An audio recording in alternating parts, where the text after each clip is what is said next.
This morning, coming here, probably some of you took public transports through digital means, probably use Uber and any of those means. And the driver who took you, thank you. And the driver who took you actually has your data. What does he do with that data when you are done with the very purpose, which is transportation? Maybe from that data, he could know where you live. If you are a family man, he knows that you're a family man. He could know your wife. If you are a Muslim, he could know your mosque. If you're a Christian, he could know your church. And from there, if perhaps if it is Google-enabled platform, they may know so many other things about you, your blood group, the sites you visit, the food you like, the people you associate with. This has gone the purpose for which you entered into that transaction. And that is what we call a breach of privacy. Therefore, many of us, we do so many things, like we go online, we click cookies just because we want to download an app or just about anything. We do all this without having regard for our privacy. And that is why this morning, the topic, data, the new currency in Africa, how do we ensure safety of citizens, is very apt. I bring you greetings from the National Commissioner, and if I present the paper well, the credit goes to him, and if otherwise, please, I accept every responsibility. Please. The context of safety. It is my great pleasure and honor to be invited as a speaker at the digital conference and exhibition, the 10th edition organized by Digital Africa. The theme, which is positioning Africa in the global tech race, aims at identifying factors and opportunities that can be harnessed in order to provide an enabling environment for Africa. Is witnessing historic technological disruptions enabled by data. According to Forbes, more than 2.5 quadrillion bytes of data are created on a daily basis. You can project it to where, as we are seated now, how many data you have created just by visiting WhatsApp and all that.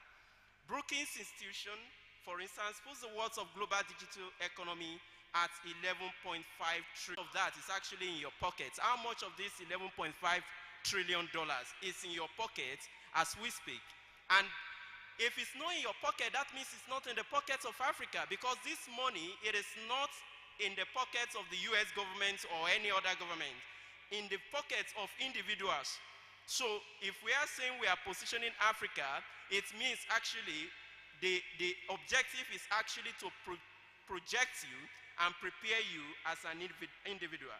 So we ask the question, where is Africa in it? It is certainly a mixed bag of profits, losses, gains, and pains. For instance, your subjects are vulnerable. I must therefore commend the organizers of this program for making safety a focal issue this year. Over the years, the value of data, please next slide, so that people can follow if possible. So we ask the question, how is data the new currency? Over the years, the value of data has proven to be inestimable due to its diverse use case across various industries. Data has directly and indirectly translated to profits for companies in recent years. Below are the values of FAANG, and when we say FAANG, Facebook, Google, and Amazon. So what is their value? We have a graph there. Please move. We have left introduction. Let them have a feel of what we are saying. I have a graph here. Is it possible for you to scroll to the next slide? All right.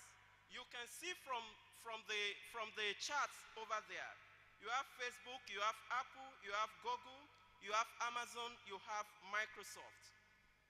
All this money you see is in to ask yourself, as you go to the Facebook, that means Facebook is making money from this. The same thing with Apple, Google is free for you. But sometimes it has been said that if a product is free, that means you are the product being offered for sale. And that is where we come in as the Data Protection Bureau to make sure that you are not, and Africa actually is not, the product being sold in this industrial revolution. So, data is a business enabler. Of course, our role is not to restrict the process of data processing, but to enable the use of data for business purposes, for legitimate purposes, not for somebody to just make money without conscience, without giving back to where the money is being made. And that is why we say, of course, we want to see data as a business enabler.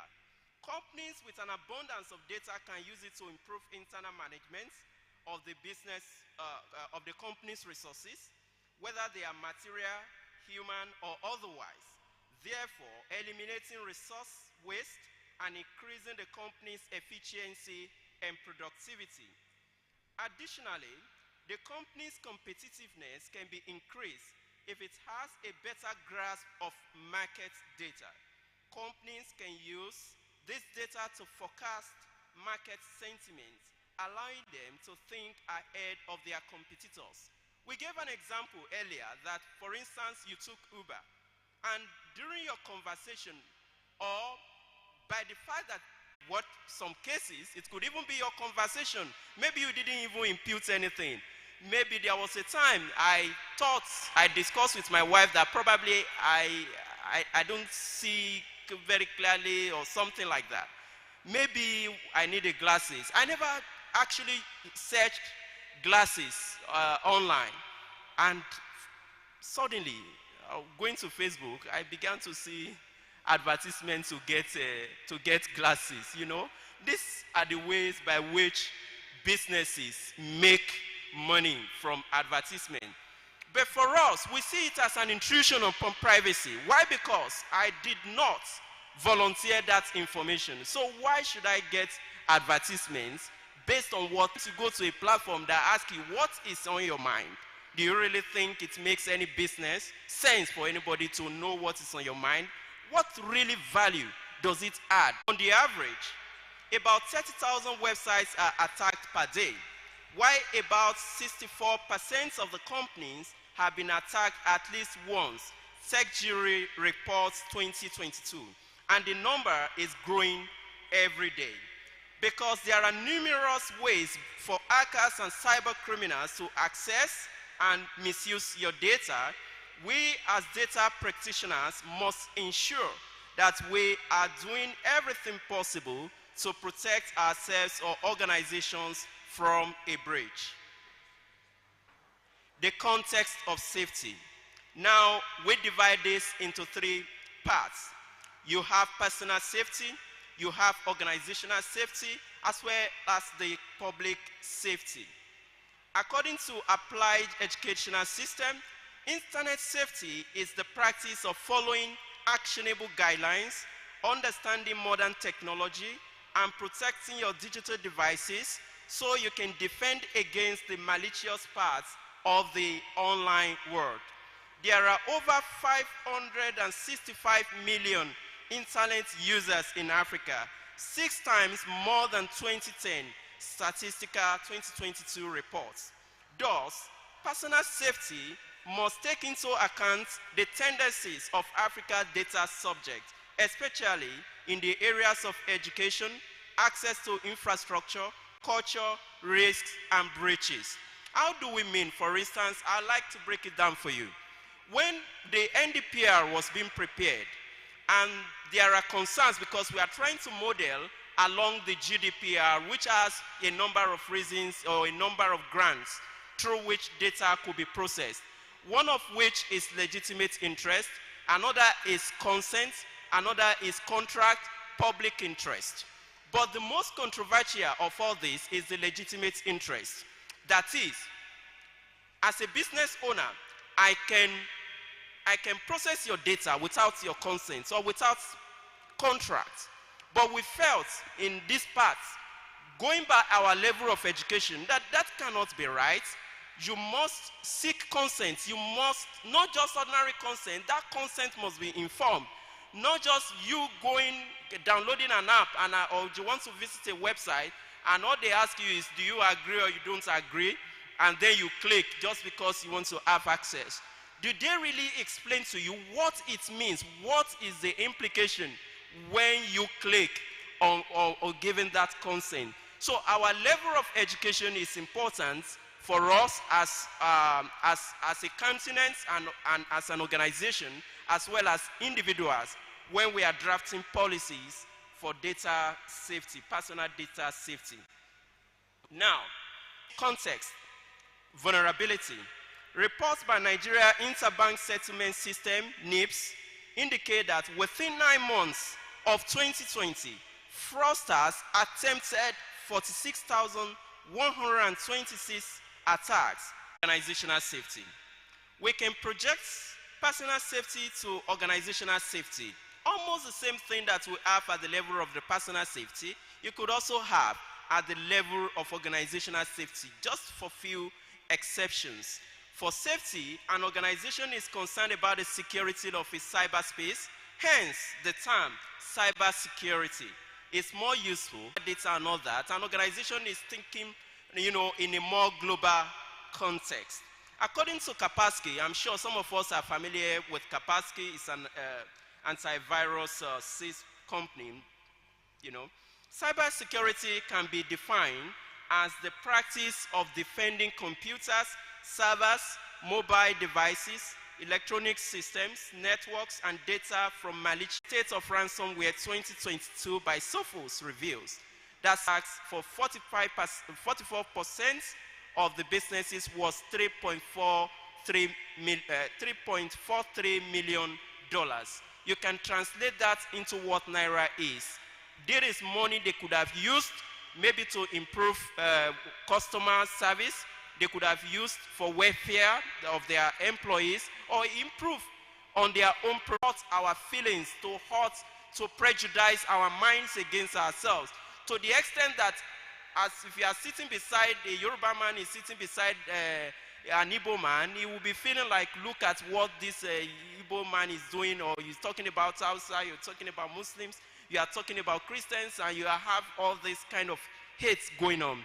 So we need to be able to protect ourselves as a public. So public safety touches on national security and data sovereignty.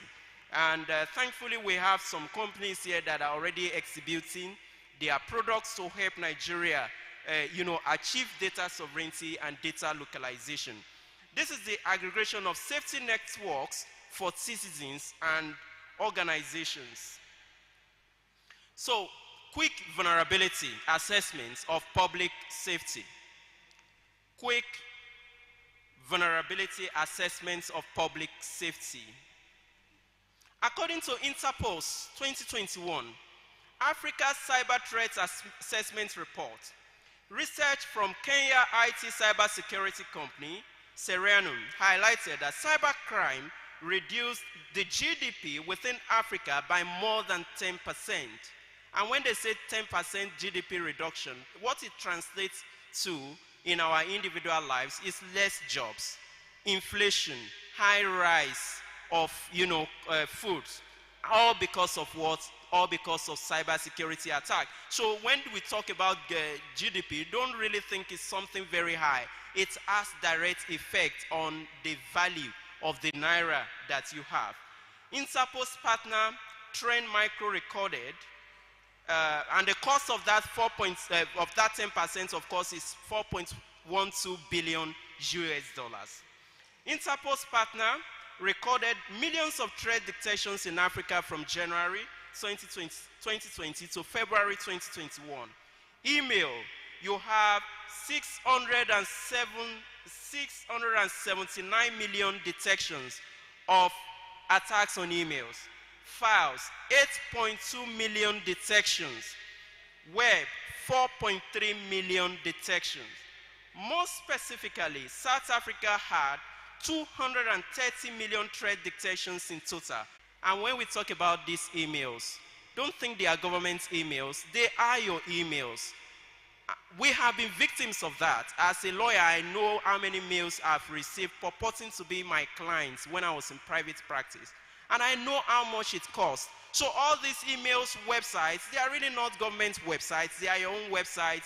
They are your own files. They are your own mails. So our job, of course, as a country, our job, of course, as an organization, is to ensure that you don't get all these mails and that you know your rights, you know what to do whenever you get things such as was established by the President and Commander-in-Chief, President Muhammadu Buhari. Awareness, as we are having at this moment, is a way, I'm sure, most of you, if not all of you that have been listening to me, you will be more conscious when you go online or when you even switch on your devices as a result of the awareness we have been receiving in the last 2 days. So capacity building, strategic roadmap, and partnership.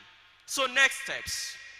It is the interest of data controllers and of course you as a data subject, as a citizen, for us to have few principles in mind. When data is being collected, is there a lawful basis for it? Is it legitimate?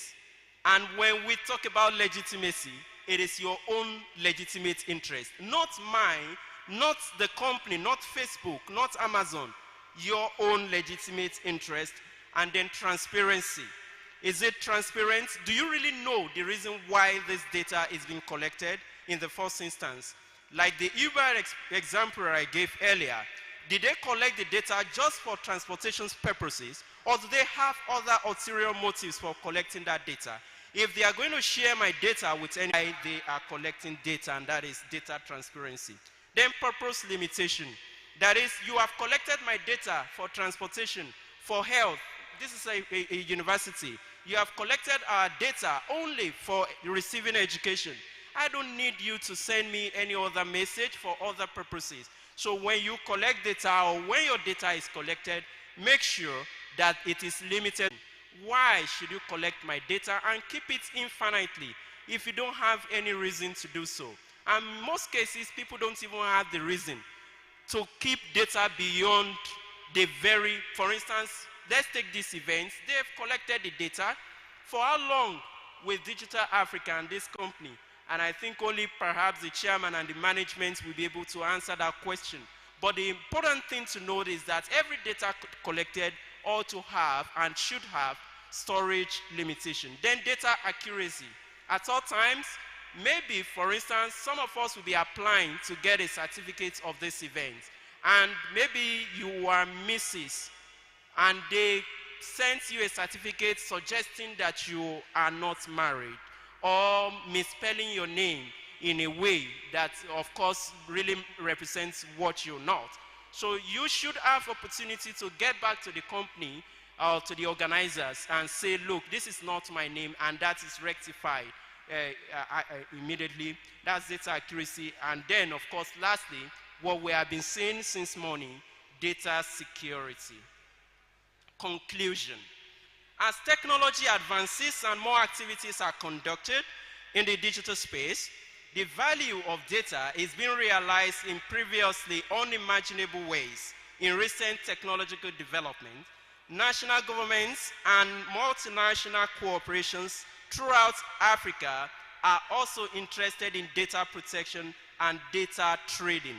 ECOWAS Protocol of 2010, that is ECOWAS Supplementary Act, Malabo Convention on Cybersecurity and Data Protection Laws, Data Protection Authorities, NAFDA, and AU.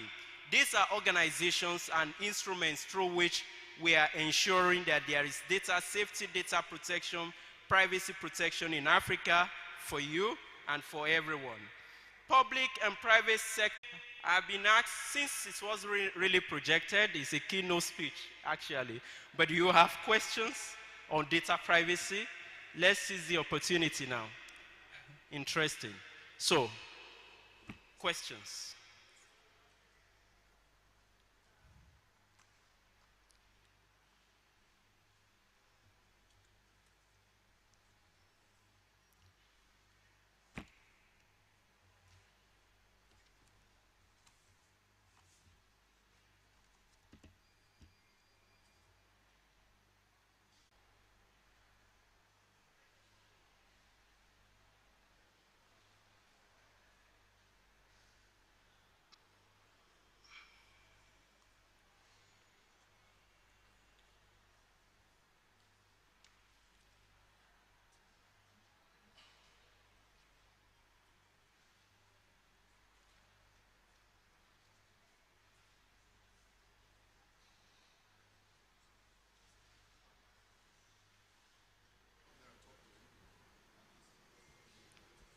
Okay, maybe if I can hear you, I can repeat your question for everybody to hear. Thank you very much. My name is Johanna Joseph Olia. I would like to ask question on do you really control all data collected on the internet, or you choose some, maybe Twitter, Facebook, or Amazon, or do you people really control all the data? Because if you control all the data, we may not have some kind of unnecessary pornographic bomb on our Nigerian domain or anything. So I would like to know more about that place. Control data. Okay. Let me which websites to go or not to go, and also regulate SIM for your children. Thank you.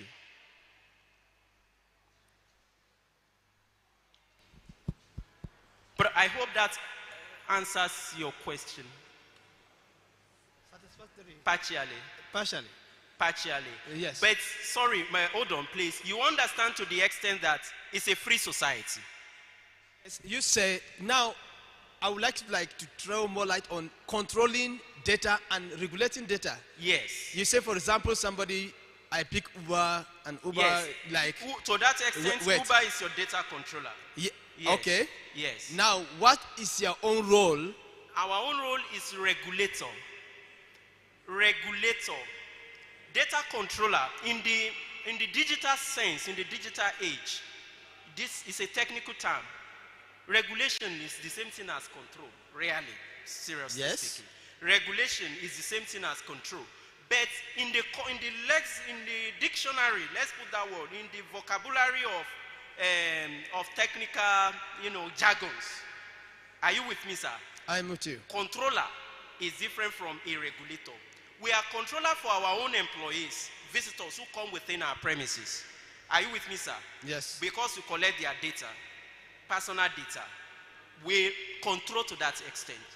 But Uber that collected your data controls. It controls because it determines where or how your data is to be used. That is what we mean as control. So, but your question relates to the content on the web, isn't it? Your question relates to content, web content, isn't it? Yes. To that extent, it's a free society, a secular society. What the law permits us to do is to ensure that whatever is not lawful, for instance, if it is unlawful, nobody, for instance, can operate that pornographic site resident in Nigeria. You can only do it outside Nigeria because the law is against prostitution in Nigeria. So you cannot operate that in Nigeria. But you recall when federal government had issue on the Nigeria, not just the federal government, Nigeria had issue with Twitter. Yes. You understand? And there was an attempt to actually control how these things are being done. Let there be sanity on Twitter. Are you with me? Yes. But people still came and said, do it this way, do it this way. I mean, we don't want this way. Public outcry. It's a democracy. And Nigerian government did not restrict citizens from using Twitter. because you could still go through the VPN and nobody was arrested because you are still using Twitter, isn't it? But to the extent that Twitter itself cannot really do business in Nigeria, it was controlled, and that is the best we could do. Okay, if I make you well, it means that Twitter control our data. Yes, And Twitter control your data, but we regulate what Twitter does ultimately with data protection. Please, I think. Okay, thank you. Because of time, let's give others opportunity. Thank you so much. Please, let's put our hands together for him. Good morning. Good morning. Well, I have 3 questions, though 2 are interwoven. So the first one is, are there practical ways for we to ensure data safety? Are there Practical ways. Yes, there are practical ways. Okay. Then also, concerning intrusion of privacy, are there ways to stop it? Are they Ways to stop it. willing to stop it? Yes. Who are they now? Intrusion of privacy, like my privacy, like the way you gave example of me having a chat with someone, I'm talking about glasses, but I don't want to Yes. check it and then it Yes. comes in. So Yes. is there a way of stopping that intrusion? Yes. All right. Then finally, how do you ensure your data is used solely for the purpose it was created? Very good. Let's answer that very quickly. The first is that are there practical ways by which to stop it? For instance, your phone, you put password, good antivirus, not the free ones. You purchase good antivirus.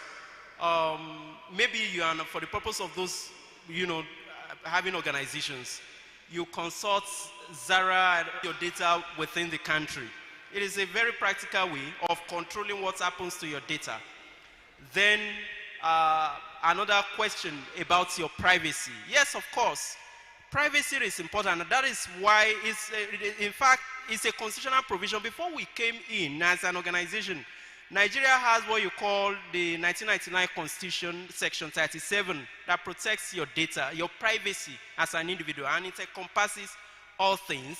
And what it means, therefore, by the fact that it exists under the Constitution, it's under the fundamental human rights in the Constitution. It means if there is a threat, without it happening, for instance, I will keep making an example of the organization. We have given your data over there, and nothing really has happened to it, but you are afraid that something might happen to your data. You have a constitutional right to approach them to correct that this way that you are keeping our data, I don't feel secure with it.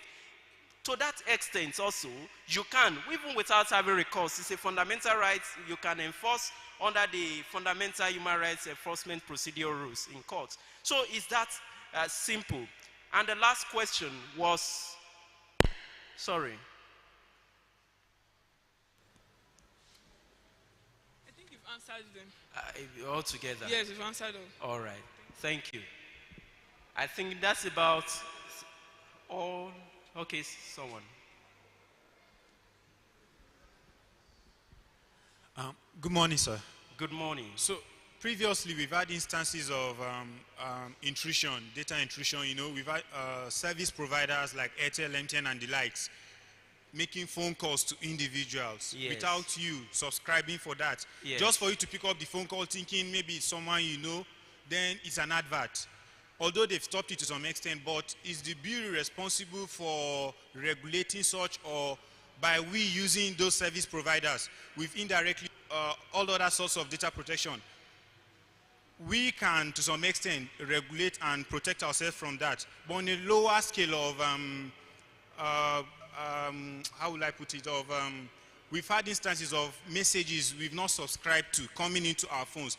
For example, during the COVID time, NCC gave us instructions and advice on how we should go about it. That is very good, but then we've had other agencies we don't know about, sending their own adverts and loan scams and data scams and all that. How can is the Bureau responsible for penalizing such? And if not, how can we go about reporting such that we can unsubscribe from this, because it means they have our phone numbers and other details. So how can we get our data protected from such? Thank you, sir. Thank you very much. It's still more like what we have been saying. For us as a country, you cannot process someone's data without legitimate basis. And what are those legitimate bases? It could be public interest. For instance, the issue of COVID is a public interest case. Whether you have your consent or not, they will send messages to you as to how to, conduct yourself. For instance, if there is a lockdown or vaccination and all that. That is recognized a legitimate grant or a lawful basis upon which data could be processed, and of course on contract. And that is important because in every contract there is a principle called there is a consent. So even that as well, contract requires you going into that. And if you see most of these apps that you subscribe to, it requires you to click on something that makes it makes it a legitimate grant to receive the messages that you receive. Doing this, if you are going to sign up for all this, we expect that the language, and that is where we come in, it should be clear enough to you. Not something hidden like you bought a pharmaceutical, a drug, and then the letterings, the indications or contraindications are just so tiny that you barely could make any sense out of it. So that is where we come in to make sure that whatever implications or liability there is for you as a data subject, you know before you click. But oftentimes, we all talk about privacy, but as individuals, we take very little responsibility in ensuring our own privacy. But I believe with what we have said so far, we will be more careful in clicking those cookies. Thank you. The program, we are going to be having 2 product presentations by 2 of our exhibitors. So I would like to invite Dafe or 15. Require computing services outside their typical into the market. Yesterday we got some fillers, so questions around performance, questions around quality, questions around competitive performance when you put what we are offering to what AWS, to what Azure and some other providers are providing today. So the system we have is an enterprise-grade system with real consideration as to performance and security. It's agile, it's flexible, and allows you to pay as you go. So very versatile. And outside that, and you don't have to be an expert to be able to manage that computing service. For instance, system work.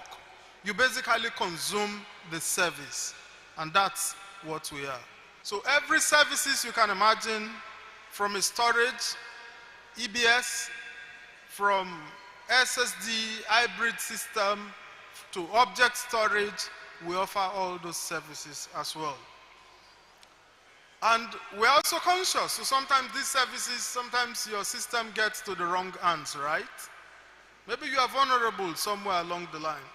Encryption, at rest encryption, so at rest is that data is not being processed, and at that point is fully encrypted for you as well. So I get a lot of youths asking me, when you say computing, what do you mean? When you say the cloud, what do you mean? And I ask them, the cloud is broken into segments. However, there's a layer above that, which you can be shown the slide. So for cloud, is broken down into compute, into networks, into storage, and automation and orchestration. I mean automation activities. So if you have been working on networks for the last 10 years, and I tell you within the enterprise, create a subnet for me, what will you do? So most times you create an SVI, you create this, you add the pool, you do whatever, and it takes time to do that. But in the cloud era, it doesn't take you 5 minutes to get a server running on AWS. However, it's because AWS at the back end, they are running multiple scripts, doing all these activities for you. And that is the extra layer on top of the compute, on top of the network, on top of the storage itself. So then we talked of performance. So you then start asking questions around reliability of the systems itself. It's fully elastic and supports, generally from a storage perspective, almost every services and protocols you want to run. We have load balancers, we have everything that makes your life easy within the data center space. I'll just take us through from the storage side. So we have support for block storage, for file systems, and as well for object storage in itself. But just to also let you know, this service is running in more than 400 locations around the world. And so what makes it unique is that you are not alone. So you are not a guinea pig, but our approach to the market is that we are not like AWS, the hyperscalers, who offer this service from selected locations. So we have given the opportunity for big players. You can have this service run in your data center if you wish. You can as well consume this service from a third-party data center, basically an MSP, a managed services provider. And today we have about 5 of them running now in Nigeria. We're expecting the likes of MTN to come on board very soon. So what makes us different from the typical service some of these providers have? So you will see them offering services around converged infrastructures. If you know the generations of data center services, it typically used to be people who have to aggregate storage device. You go to NetApp, for instance, you buy a storage, you go to Cisco, buy Brocade switch, buy Nexus switches, or you buy Brocade switches. Then you come to VMware, buy virtualization, do everything. It's basically you sitting down in your house and cooking your soup. That's what it means. You cook it to your taste. And this taste around, this taste this time around is around performance. You buy what you want. It's around you building your security, trying to put up your orchestration, trying to put up some other services. We've seen the pitfalls around that. I won't mention name. There was a provider last year in Nigeria. They said they offer cloud services, and they were down for more than 2 weeks. Simply because of what? Mismatch. So you have to take the metrics. So we'll take, for instance, I have a Nexus switch. You will look at the version of the Nexus switch. You will look at it's being compatible with the storage, it's being compatible with the virtualization and everything. So which means if you want to upgrade virtualization, you are not only upgrading virtualization, you have to think back. Will my network support it? Will my automation support it? And this brings up a lot of complexity, which we are able to also eliminate within the local market. We'll take out all those headaches from you.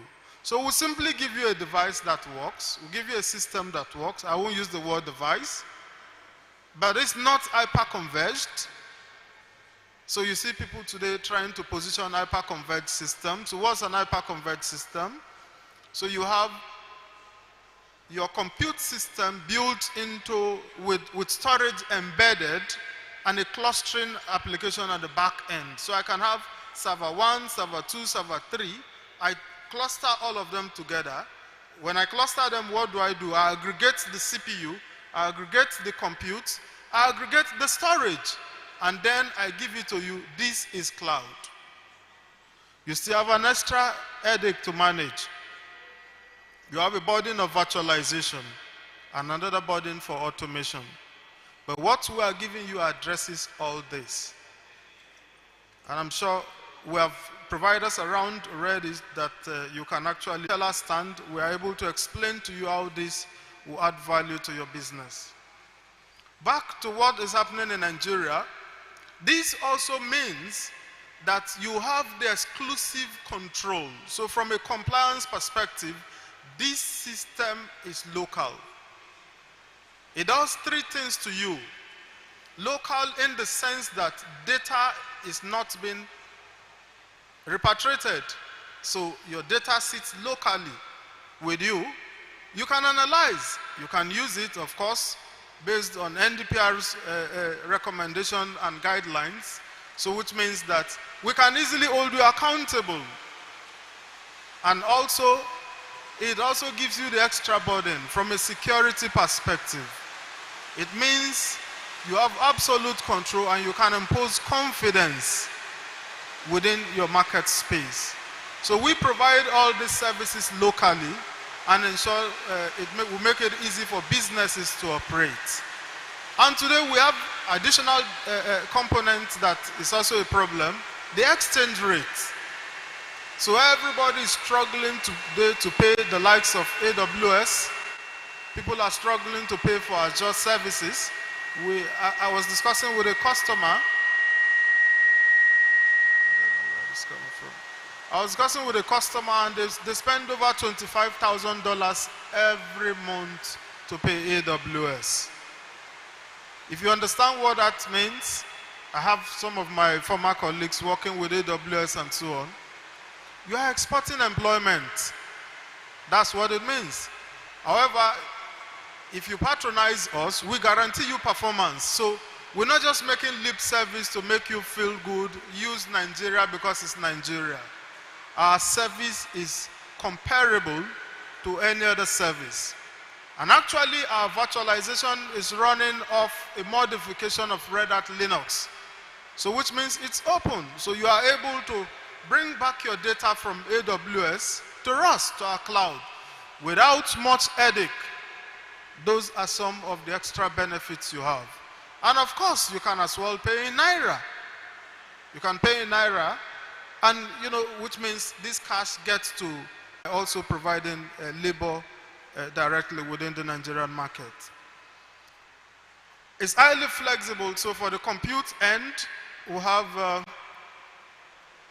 it's as you go. So whatever service you want from virtualization, just the same way you go to AWS, where you pick up your compute services, so maybe 2-core, 4-core, whatever capacity you want, the system is highly flexible. Then secondly, I have been involved in building some data centers in banks and so on, and some other big players.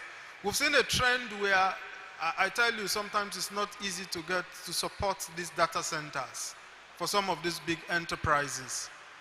They consume fuel like nothing you can imagine. So which means with the current rate of diesel today, to get your generator powered to run 24/7 is an extra burden on the business. So which means, do you want to go to some other places where you can have the room space, you have the cooling, a shared facility, for instance. We have some of our players working in some of the major third-party facilities today in Nigeria. So which means you can go there, enjoy the service. Maybe it's only storage you need for backup.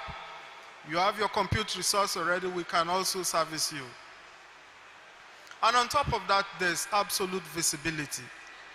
For any person who have used the cloud today, you understand that your cost is not fixed. You have the extra costs of paying for connectivity. So try to imagine you are in, take for instance, you are in a rack center or you are in ADC and you are using this service. You have reduced your connectivity, your bandwidth cost dramatically. And what that means is you can take that cost and transfer it to other segments of the business. I'm just trying to highlight some of the services, some of the benefits you stand to gain by looking towards the Uniteller's cloud services. So you also have multiple users, multiple providers, so which means you are not tied down. And there's also the visibility component as well. So you see your costs and you can analyze your costs, and basically control is in your hand. The system again is highly compatible with the AWS APIs, with the Azure API. So we understand sometimes you have businesses that span across multiple geographical zones, operating in Africa, operating in Europe, so which means you want to take the benefit of consuming this service in Nigeria as well as getting it integrated, using it from some other zones. We have what we call the federated service, which can also offer you that. So some of the use case, I think I'm running short of time now, but I'll leave room for questions. So if you have questions, you can take time to ask.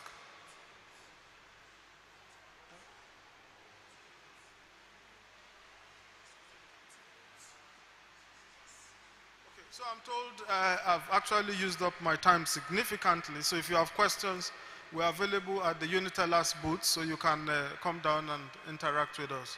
Thank you. Thank you, Mr. Dafe. Please, can we appreciate him again? Can we appreciate him again? Thank you very much. If you have any questions, you can also stop by the Unitellas booth. I'm also going to invite Mr. Vincent Asekame of Terragon. Please appreciate him.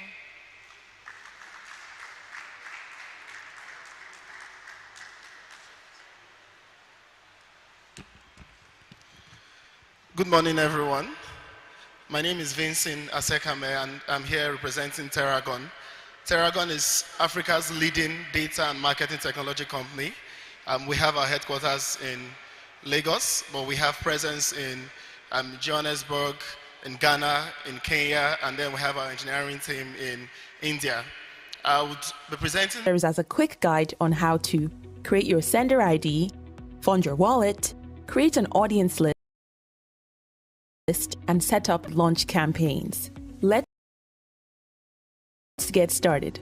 This video serves as a quick guide on how to create your sender ID, fund your wallet, create an audience list, and set up and launch campaigns.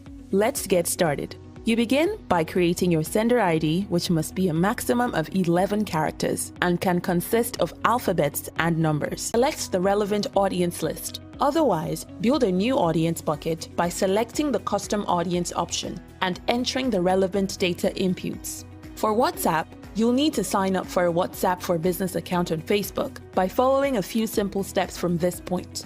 Then upload your database of customers who have opted in to receive messages from you via WhatsApp here, and then launch your campaign. Never knowledge base by clicking the chat box here.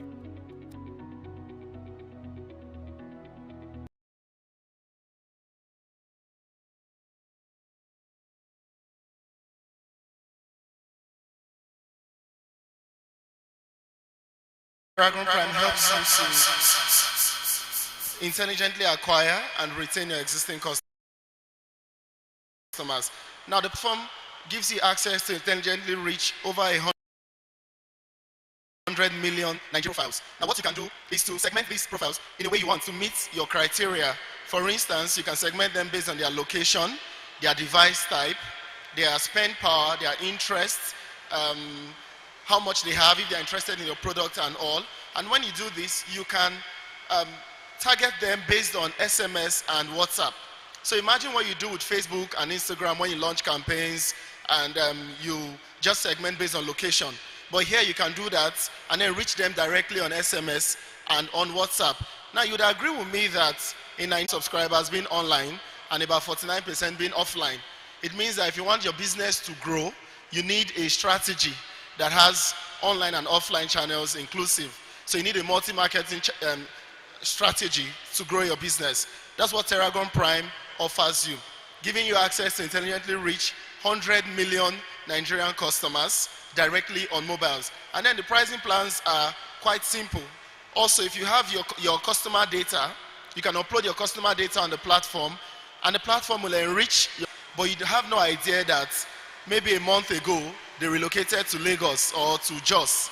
When you upload your customer data on the platform like that, it reveals these are just once you sign up on the platform.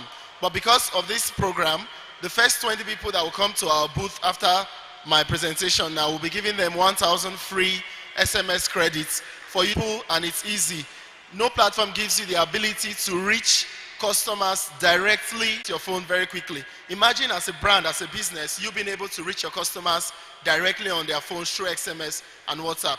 In addition, Terragon is certified GDPR principles because we work with global partners like Meta, Google, and the likes.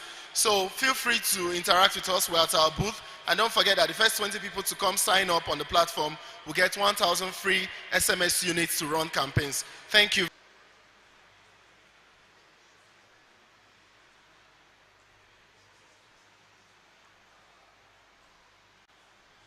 It will be done by their growth manager, Mr. Fela Olagunju.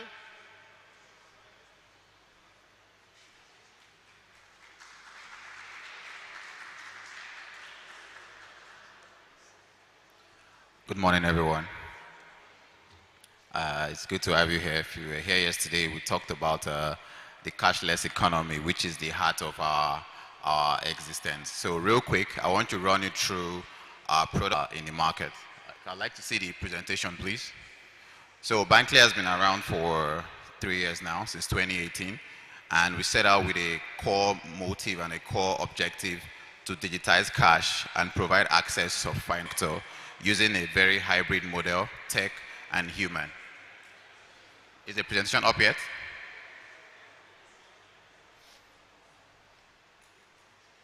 So today I'm going to Brave Plus.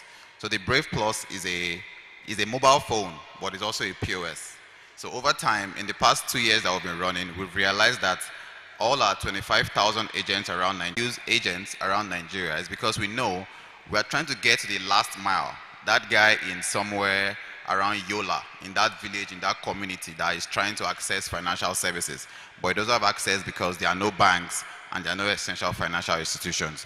So we strategically need. So our CEO, Tomilola, well, you know, we're trying to balance the equality. So in our company, we have a lot more women just as much as men. That's why out of our 25,000 agents, we have over 8,000 that are women that are active. Okay, before the presentation to your business, this helps for agents and merchants that are mobile. Let's think of fuel station attendants, or that person that sells clothes and bags, or even in hotels or so we have a booth at the extreme, at the end, close to the wild thing. We are giving a lot of discounts and cashbacks right now. Also, we have a giveaway. So just go over to the booth, download the Bloom app, and you'll be able to access freebies like power banks and also, hello guys, how's it going over there?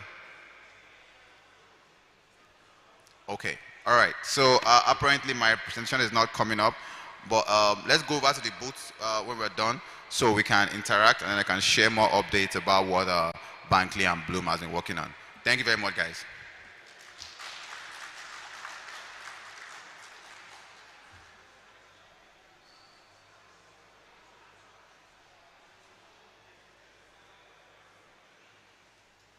Please, thank you very much, Fela.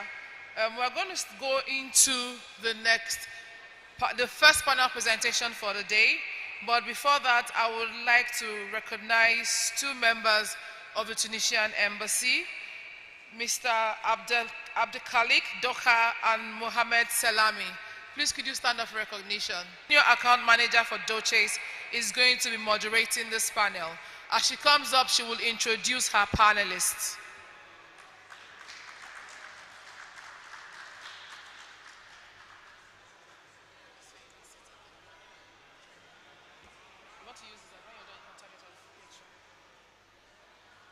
Joel Kachi Benson. I saw him somewhere. Okay, great. Please come up. Adeola Bojuwoye, please come up. Fantastic. Great. So I'll take my seat now.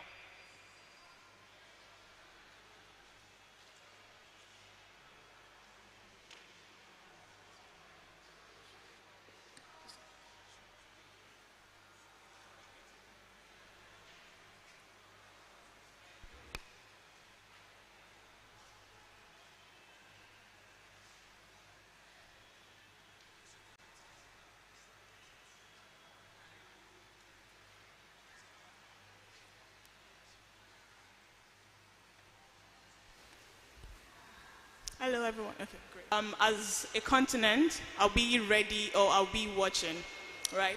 So, one thing. Okay, great, fantastic. So, like I was saying, digital transformation. Are we talking data? Are we talking artificial intelligence? Are we talking software engineering?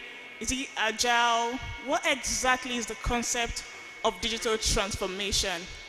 And a step further is, why is it important to us as individuals, businesses, and by... Because there is a lot of... Probably starting by a brief history of digitization and digitalization can help us understand what is digital transformation. So it started initially with digitization. So digitization is transforming assets into electronic format. So as example, this watch is a normal asset, and digitizing it means that we have after digitization we have seen the digitalization. The digitalization is something to complete the digitization, and it refers to, but this is not, we didn't even reach the definition of everyone. For it gathers all what we have in terms of technology. So it is really a framework that puts into... There might be some confusion also between Industry 4.0 and digital transformation and digitalization. So it's completely something else, and it's really tied to the industrial world. So your second question was, sorry? So my second question was, why is it important for individuals? Why is it important to us as a continent? Why should we take it serious as a people? The digital transformation is not only customer experience. It's far beyond that. It's also a citizen experience, because digital transformation happens in the government level.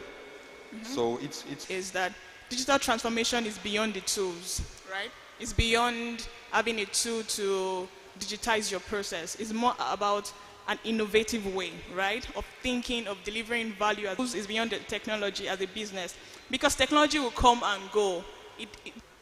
By the way, and partnership at MVO Logistics. I'd like to say, digital move from where I am now to another location. I'll probably have to leave my house, walk out to the nearest junction, flag a taxi, bargain with that person, that taxi driver. We will negotiate a price, and then I'll enter the car, probably do a silent prayer and hope that that vehicle will take me to my location. Right. Currently, we've been able to move from that point to the point where I can stay in my house, because I see a picture, I see the vehicle information, I have information as to a price. I mean, it's already pre-programmed. So the system or the technology she doesn't have to go through that stress anymore. The price is there for her, the person who's coming to pick her. So my safety is important to them, because of course, such as, I don't have money to fix it, so I might have to compromise on the genuineness of the spare parts. Anxieties such as the mechanic. I don't have the money right now to do comprehensive insurance for that vehicle. But why would you spend money buying a very expensive vehicle and not have it insured? So you see, what we've been able to do with one of the products that we just launched, which is Moto Africa, is give vehicle owners ability to financial, enterprise, and technical support, all from the use of, all from downloading it from financial lenders. We've been able to partner with technical companies, people that provide tech. Now, yes. So what next changed? Honestly, right now, before it used to be the cassette, they call it, that I'm not sure I really even use that. Then we have the C, he's also a filmmaker. Let's use your industry as an example, just like we used Comforts. How has digital transformation revolution? Tapes that were called mini DV tapes, and then from there, we went to, the bigger cards, and then now the cards are getting smaller and smaller, but we're taking in worth of data, high resolution footage. And so that has really changed the way we tell stories. But what has happened from my own personal experience in the last, say, 5 years is how we've been able to use stuff like virtual reality and augmented reality to tell stories. You have a case where when you make a film, say you make a film about, for instance, like the film that we made about a place like Chibok, for instance. This is a place that many people have heard of, but have never been there for whatever reasons. It's inaccessible. So storytelling starts with, first of all, you hear, right? You know, someone tells you a story. You're not there, you can't see anything, but you can just, and he says, oh, I went to so and so place. So you use your imagination to sort of like visualize what it looks like. And then maybe there's a picture. You know, they show you a picture, and that sort of increases your level of connection to that story. Then there's a moving image, like a video, experience it for yourself. But in cases where you cannot, you have tools like the VR, so you have something like this, you know, which you wear it, and it gives you a 360-degree experience, and you're there. And that's for stories. We're also deploying it to things like education. You know, so you have a case where you have like, so one of the projects that we're working on is creating virtual laboratories and deploying it to remote areas where maybe they don't have a lab, or maybe they don't have all the agents that they need to use in the lab because they run out, you know, or maybe there's no teacher available. And you can record this in anywhere in the world, in Lagos, in Abuja, wherever, and send it to anywhere in Nigeria. And a kid can wear this headset, and voila, he's in a laboratory. He can see a teacher, he's talking to him, he can look around, he can see other students. The teacher never gets tired. The agents never finish. You know, the math can change.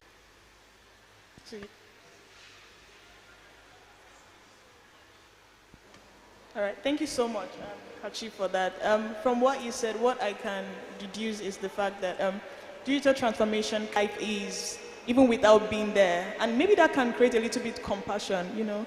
You get to understand other people, let me do a quick introduction. Meanwhile, Adeola here is the managing partner at Randstone Consulting.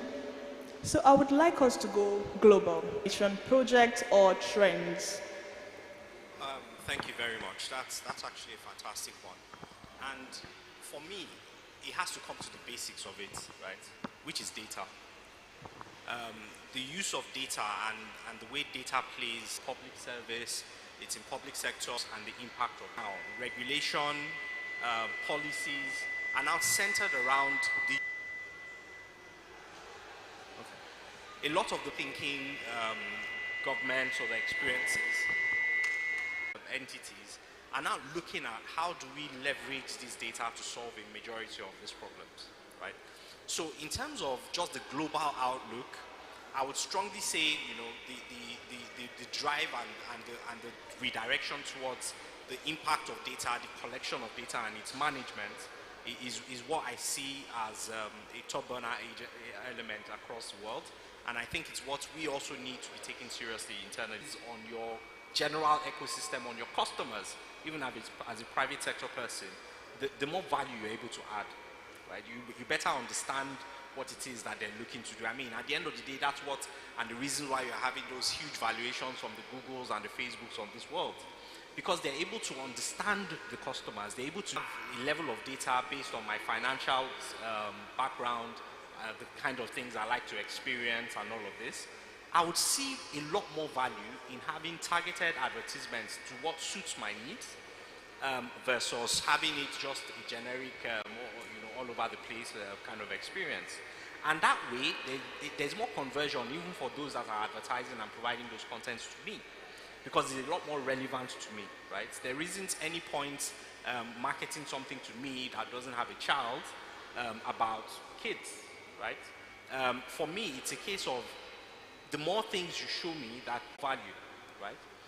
If you slightly bring that and cue it towards the public sector end of things, if a government, a serious-minded government, is is able to look at its citizens and is able to understand the areas and the pain points that they have and provide those services targeted to them, you're likely to generate more revenue because I'm likely to provide more tax payments for services that are relevant to me, right? So if I own an electric vehicle, for example, and there's data on the fact that a certain area or a certain catchment area in a region in Abuja or in Lagos have more electric vehicles there. And the government is then saying, look, to be able to drive more of this, we're providing certain concessions in light of alternative power supplies and things like this in those areas. And we're then looking at increasing taxations in those areas to the effect that is reflecting that value. People will pay.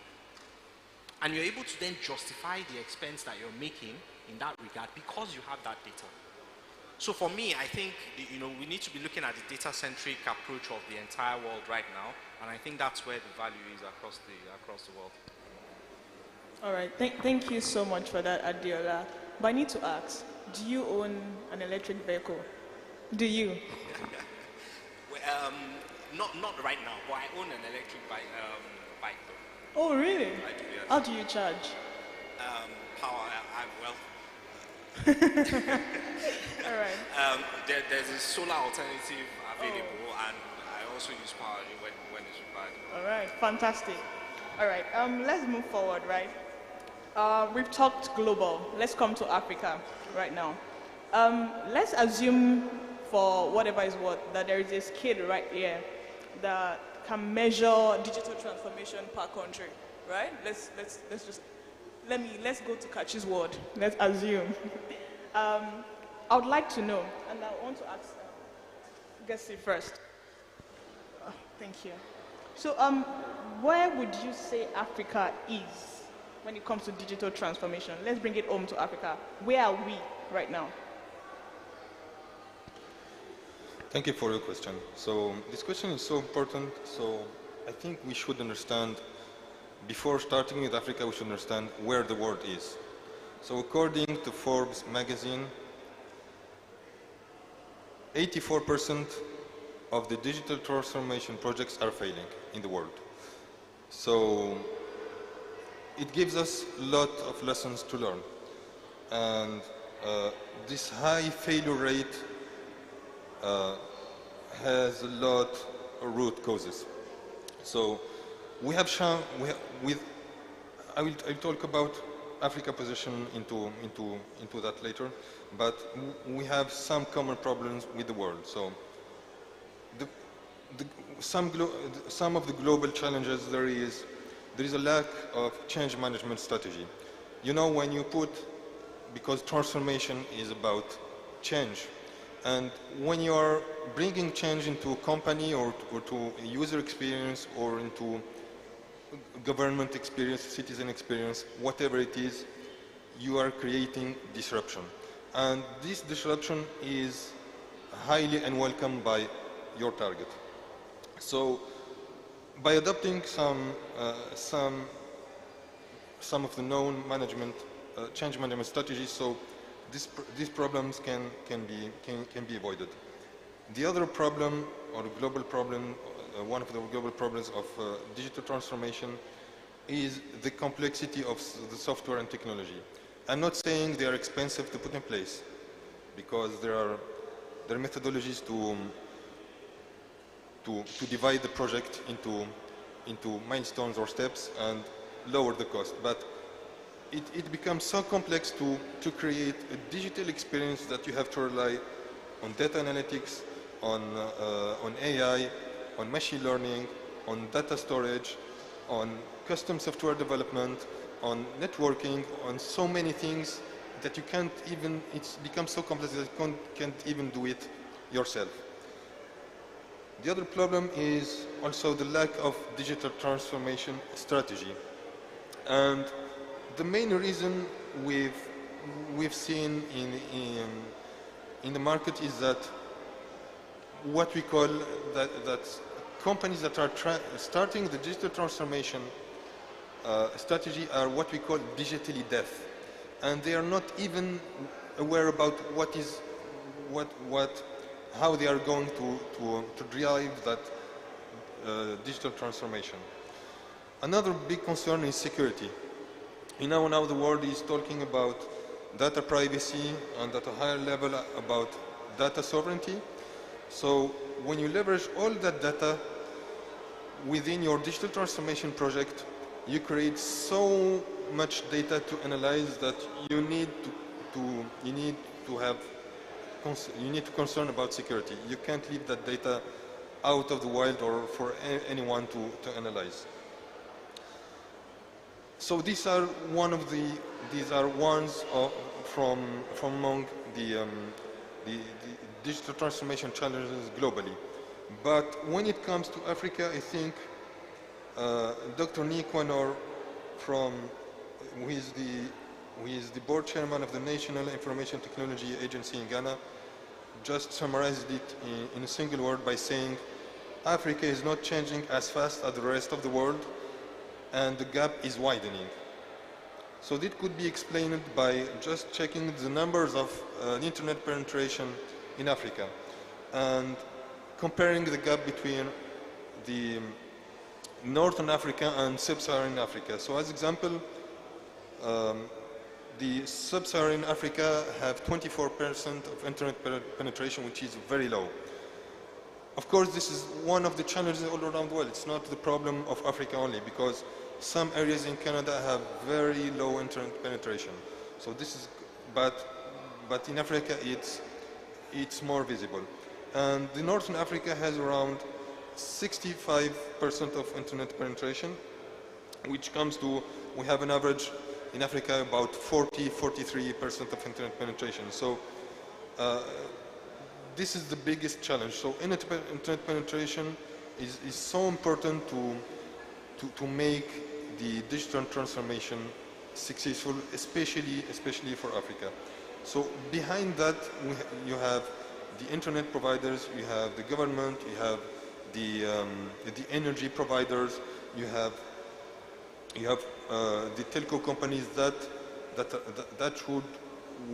should work on a solution to improve that internet penetration rate. Yeah. Yeah. Thank you for that. So what you're trying to say? No, leave your mic on, please. Sure. So what you're trying to say right now is when we come to Africa, you're saying we're not quite there when it comes to digital transformation. Sure. Yeah. Okay. So I would like to ask Kachim, right? Just to leverage on what Garcia said. He did mention internet penetration, and when you were giving your when you're talking about how digital transformation has revolutionized your space, you mentioned now we can have resource materials that can be created, educational resource materials that can be created, and anyone anywhere can leverage this to learn. But there's an issue here, internet penetration. So it takes someone who has no access to internet service, right?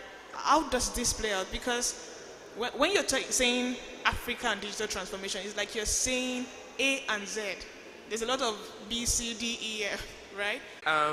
The fact that we're thinking, right? The fact that we're creating solutions as it regards what bothers us within our immediate environment is already putting us on the global scale. Whether you like it or not, we're working with a number of big companies. There are a lot of them who are approaching us. Moto Africa just launched. And like he has said, I'm thinking we should, have a conversation after now. I mean, because he was able to literally capture what it is that we're doing. Moto Africa, for instance, we just launched. He's saying we will deal with your financial, and you say you want to make money out of it. That's the place to go to. We don't have all of that, but then we've been able to identify that buy now, pay later works. We've been able to identify that, hey, we're not an insurance company, but how about if we partner with insurance giants, knowing that having comprehensive insurance for your vehicle is critical. We've been able to also partner with financial lenders. You talked about fintechs, people having access to quick cash. So you see, that alone has drawn attention to MView, because we're having people say, oh wow, this is a fantastic idea, so we want to collaborate with you, we want to work with you.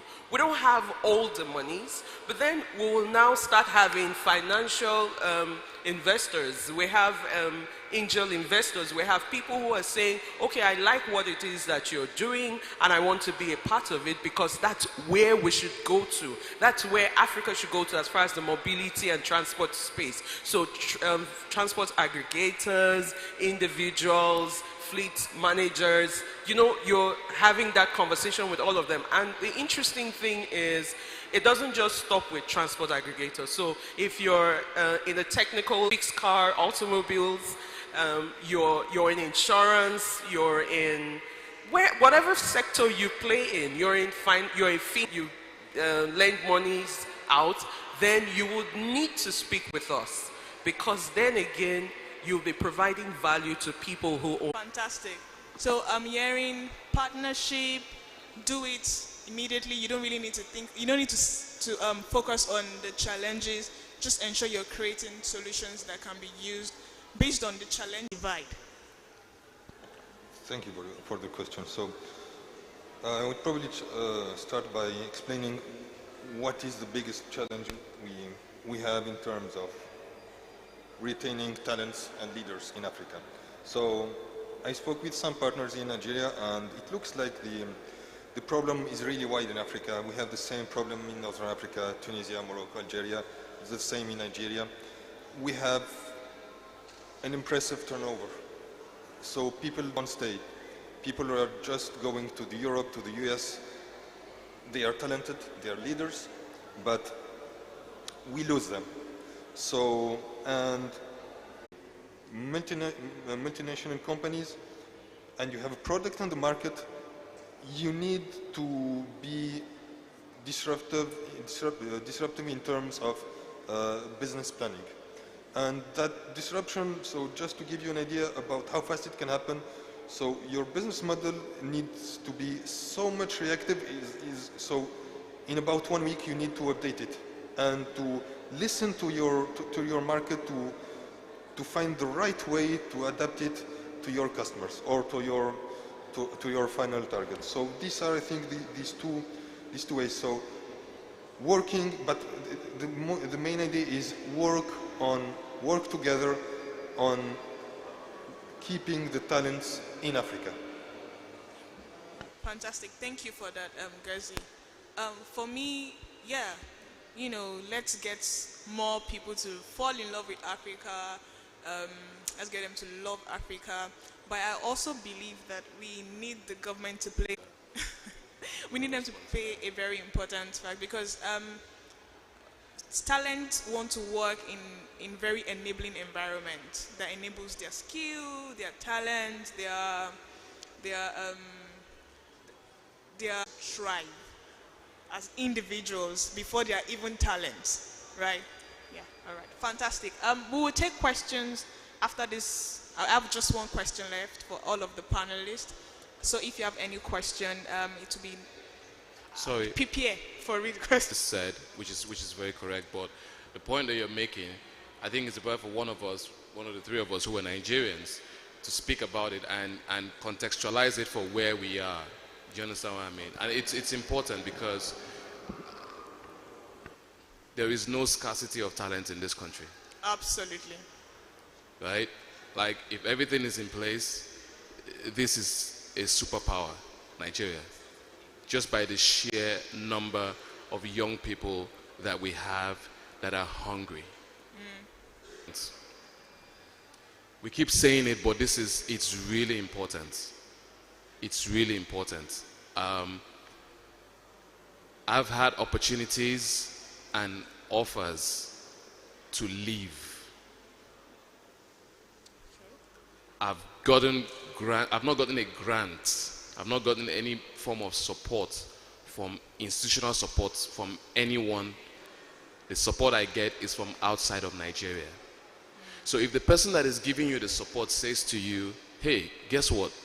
Would you like to come over and stay here and we provide everything for you?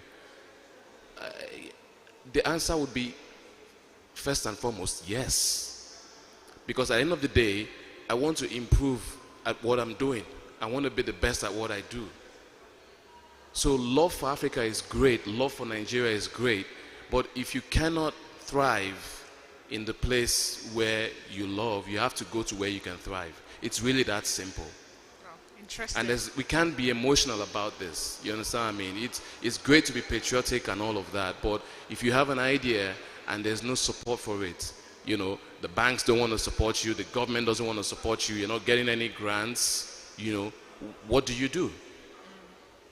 I may not be the expert to speak about this, you know, I guess, you know, any of my co-panelists can speak to that, but I think that that's something that is really, really important, because we can say everything here and it sounds great and it sounds fantastic, but the truth of the matter is that young people need to do. So you have a guy who's in the States and he can spend 16 hours straight on the computer. You have to go and look for fuel.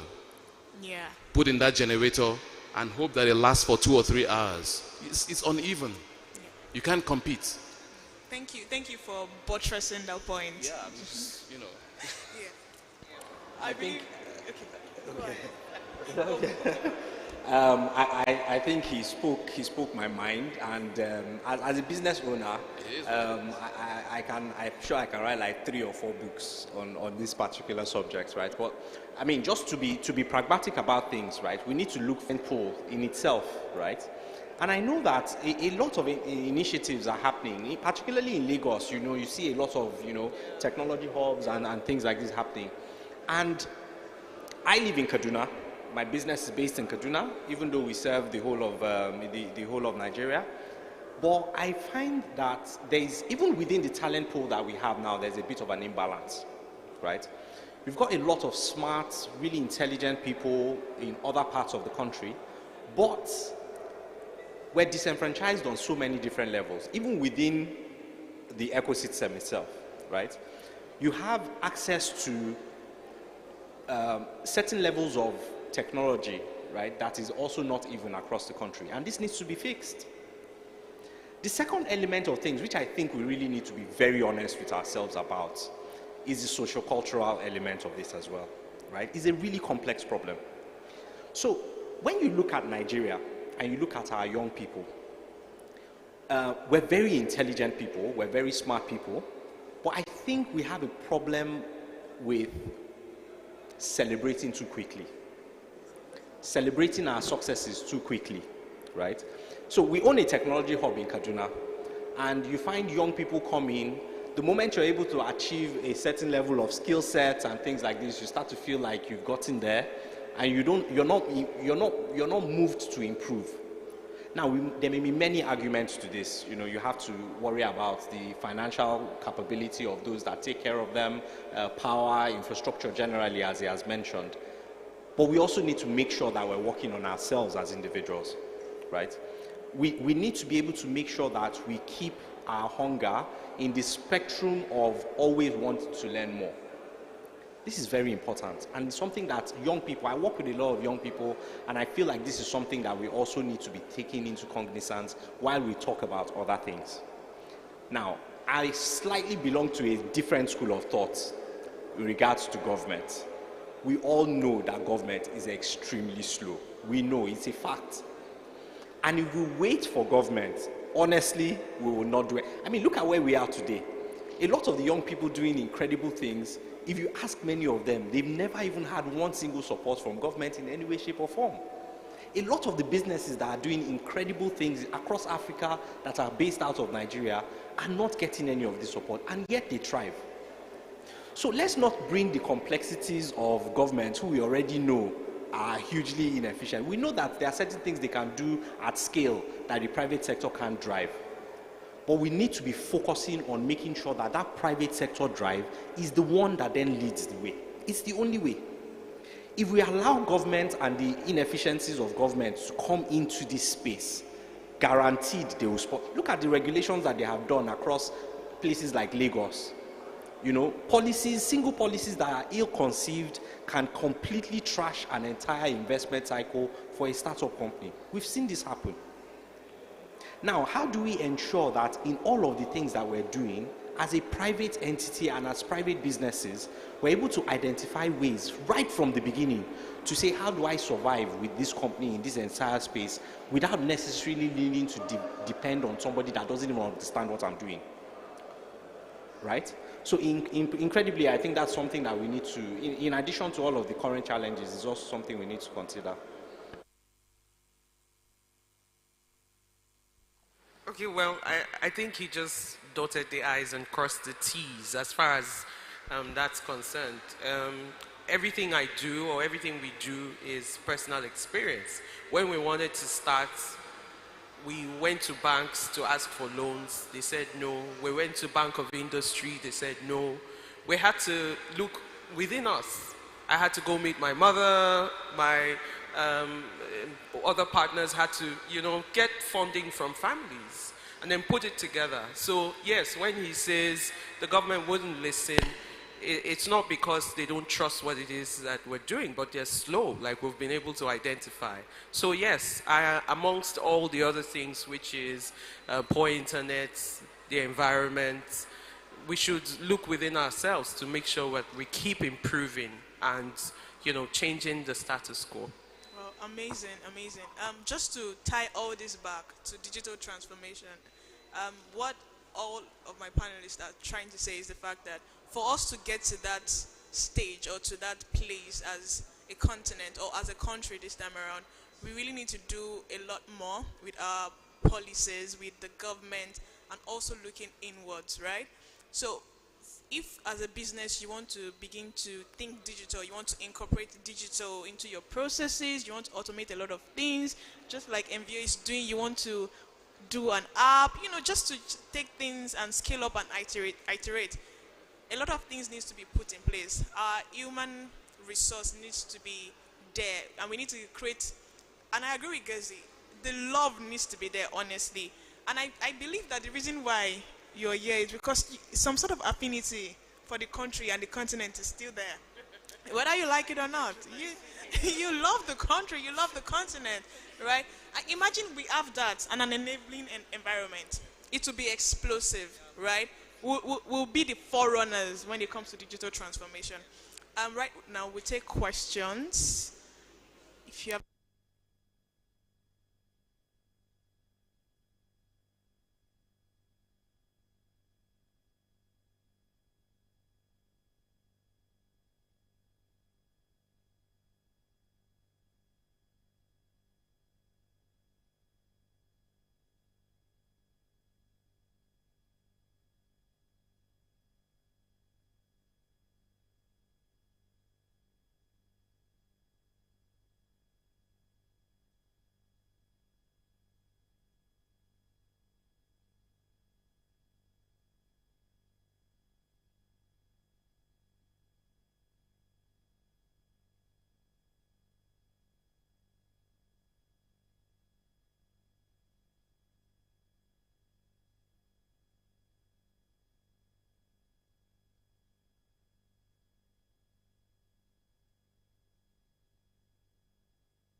that it is very easy to create those talents inside Africa.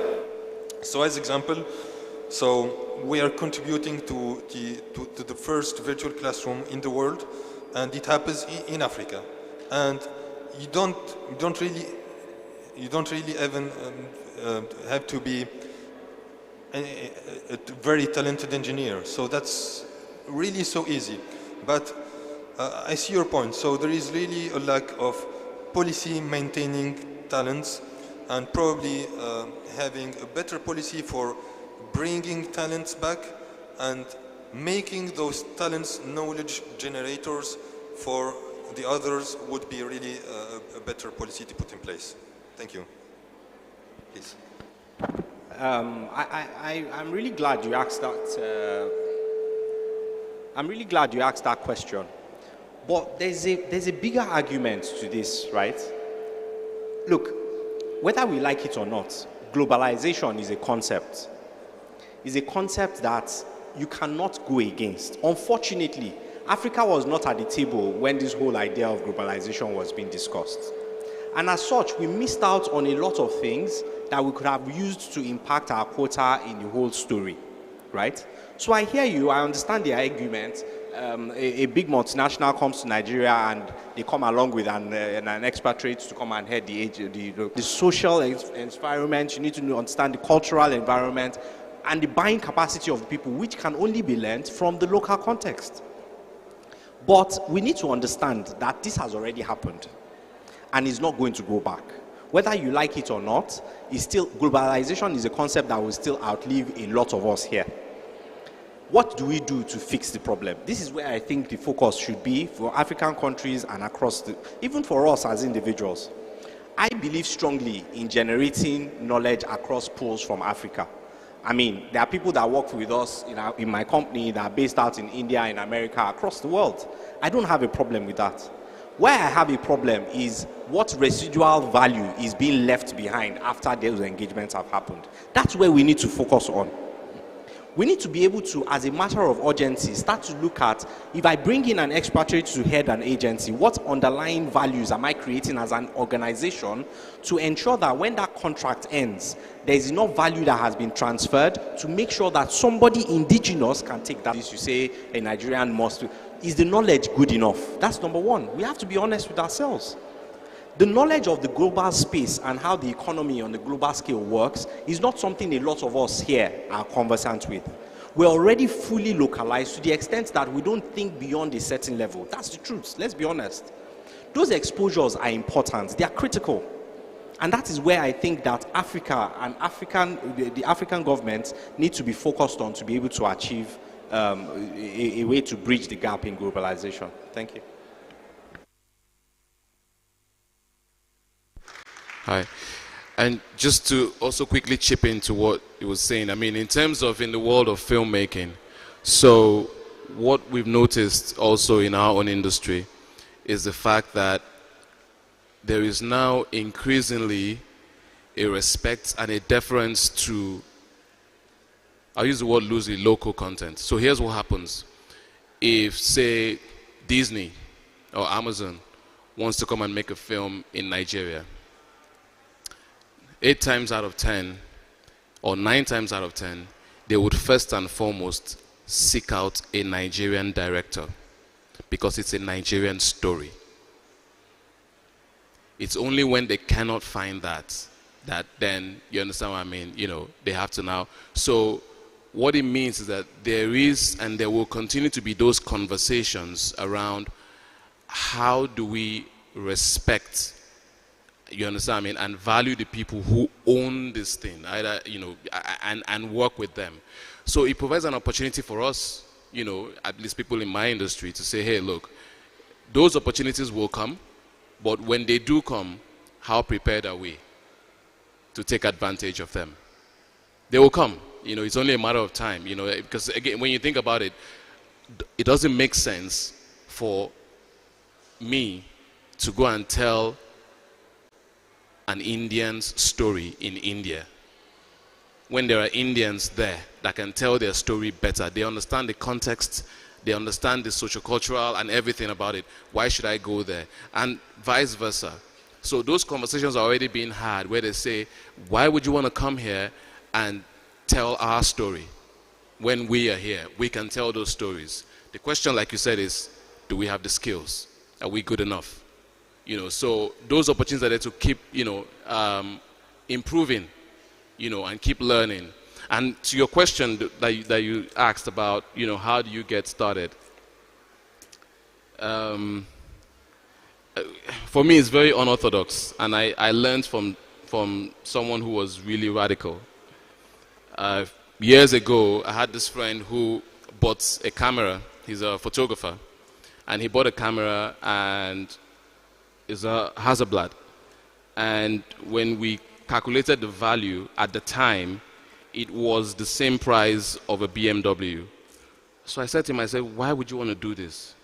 And he said, Kachi, this is the only advice I can give you. Never be afraid to invest in yourself. And I took that as the most important advice. So till date, I'm never afraid to sell everything I have to buy a camera or buy a lens or buy a laptop. That's the investment. The investment is not the shoes, it's not the clothes, it's not even the house. All right? And so I think that's the only thing I can tell you, because if you're going to go like, what she said, you go to Bank of Industry and they tell you, no. You go to Access or whoever, go to any bank and they say, well, yeah, we can give you the money, just, bring your dad's left leg and your mom's kidney. Yeah, ridiculous stuff that you cannot afford to do it. So you have to look inwards. What do you have that you can let go of, in lieu of something bigger that's going to come in future? And that's what has guided me. So that would be my advice to you. If you look around you, there's something that you have that you can let go of and get that laptop that you need that has the speed. It might not be the best right now, but it would get you on that journey. And as you go along, and once you make that part of you, you become an interesting individual, because it means that you groom yourself to the point where you can take the biggest risks to get what you want. At that point, you are someone to be feared, because you can do anything to get what you want. Interesting. Yeah. And just to lay on that, I would just say, you can just start where you are with the equipment you have. Just start from there. Yeah. Because most times there's this hype about gadgets, get the most, marketing has done that, the most advertised one, just to get me to where I want. But what you have, I believe it's enough to start where you are, and you can build up from there. And like you said, don't be afraid to invest in yourself. We'll just take one more question, if there is, just one more. Any other question? All right, fantastic. So I would like to get concluding statement from each and every one of us here. And because, we've talked about digital transformation. It's not about the tools that you have. It's more of a mindset. It's more of what you can do with those things to create a seamless value, to offer good value to people, right? And we've also talked about the challenges we're facing as a continent to get us to where we want to be. We've provided solutions. I mean, one of the things that's still standing out for me is the fact that you need to internalize these things and work it out, right? Whether you a business or an individual. So just like get concluding statements. Starting with comfort, then we'll go like this, right? Let's talk to that individual, that small scale business, right? Because I believe it's all the small scale business. It's the effort that contributes to that global scale we're looking to get as Africans or as a continent. What would you say to that small business who is trying to leverage digital, who wants to, we've talked about it, now I want to do it as a small business. In 1 minute, what advice would you give to them? Okay, thank you very much, Yetunde. First off, I'd like to say that who knew that we will be able to use the mobile phone much more than what we're currently using it for right now. Who knew that smartphones can also play the same role as televisions?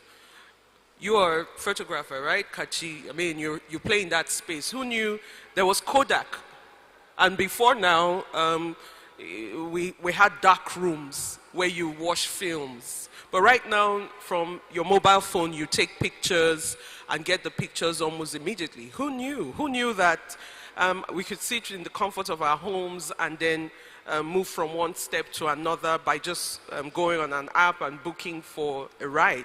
So where we are right now already gives you the opportunity to leverage on.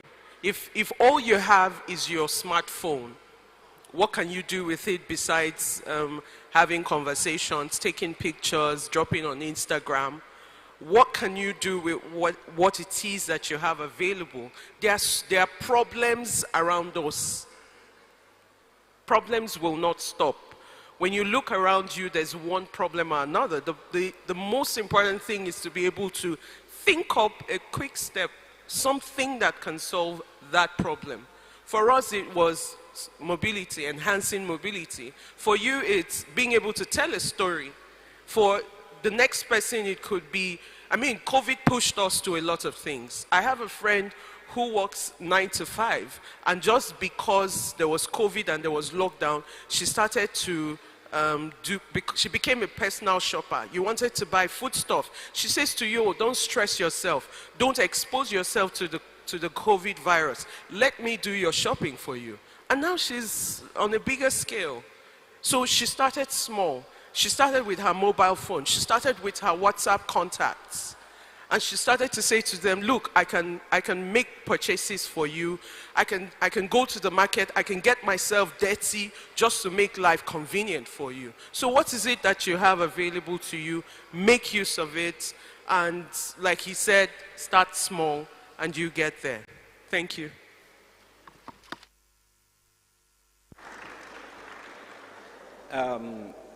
For me, one of the major things I usually say, particularly when I meet people, is that don't let Nigeria limit you, right? No, really.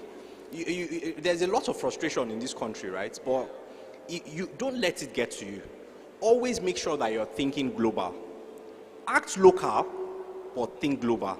Make sure that you're thinking as big as you possibly, let it scare you. That's the only way that innovation then starts to kick in. That's the only way where you can then start to challenge the conventional wisdom on how things are originally done. Once you're able to get that superpower locked down, right, continue to find even the most mundane tasks, find ways of actually creating class and world value around it. And guarantee these ideas will start to filter through and it can then start to springboard what your contextually considered local idea can then start to have like a global experience. I mean, you can just look around and see how it's happened across board. There's this company in Lagos, I forget their name now, Orange VFX, is that what they are? And you know, I read a story on one of their original startups, and the guy was saying how, just like you said, he's to render his animation, he would have to put the computer on and leave it on for 24 hours for it to actually process, right? And while he's processing, he'll be taking it from one generator stand to another generator stand to another, so that it doesn't stop. That's hustle. And now he's building content for MTN, he's doing adverts for big multinationals. Where did he start from? He had a global vision. But he started local. He started from moving from one generator stand to the other, but he's now at a position where he's building multi-million-naira entities from these ideas. So don't let the limitations of Nigeria set you back. Just use that as fuel to step forward. Thank you.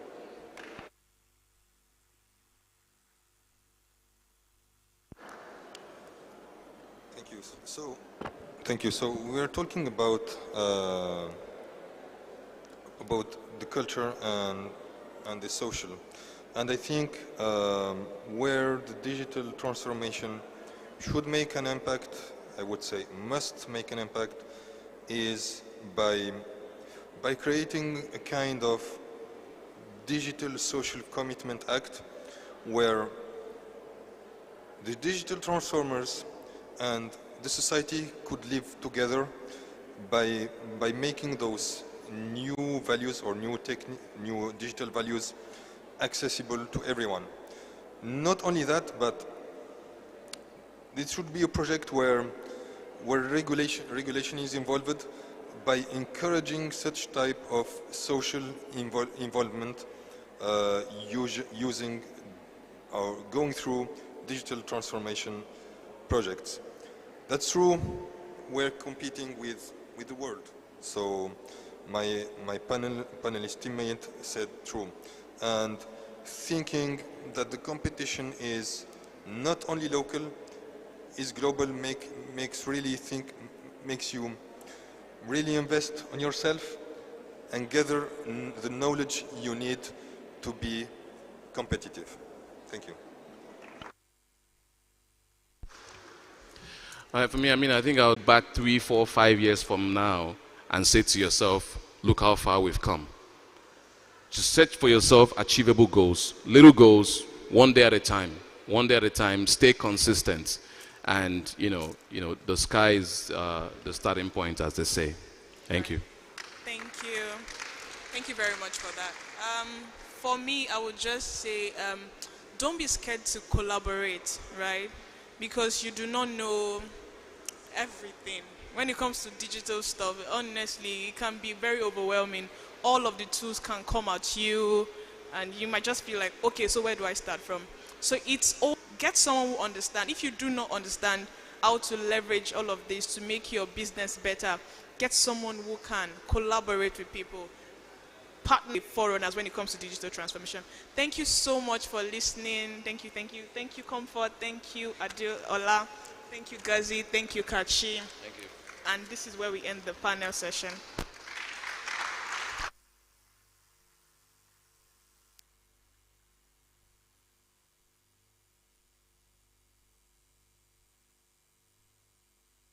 So much. Please, can we just have a quick picture?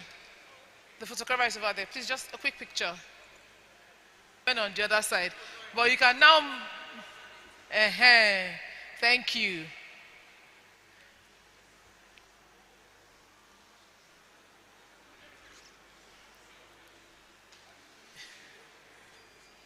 There's a photographer there.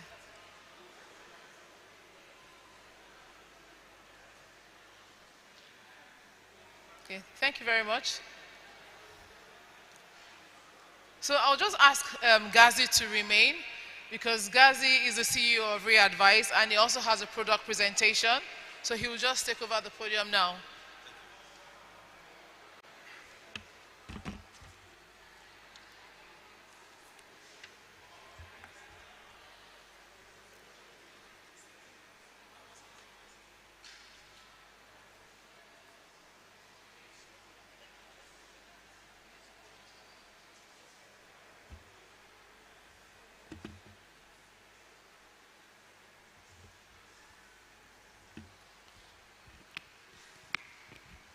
So thank you everyone for welcoming me to this 10th edition of Africa Conference, Digital Africa Conference and exhibition. And thank you for all the fellow attendees of this presentation. So we'd like to present Readvice more. We are talking about knowledge. We'll continue talking about knowledge and making education better for the world.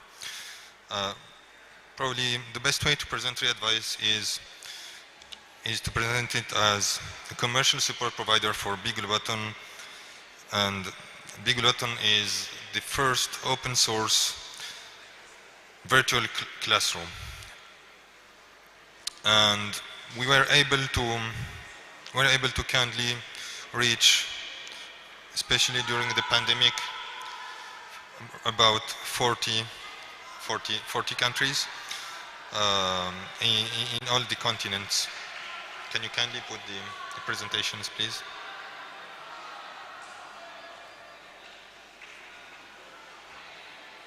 You have them?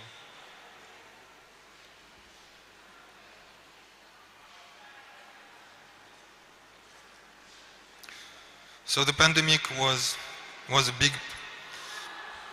big change player for us, since we happily participated into making the world better by providing virtual classrooms to the 5 continents. I would mention France, Spain, Germany. I thank the state, I thank the University of Mainz for making big things happen together.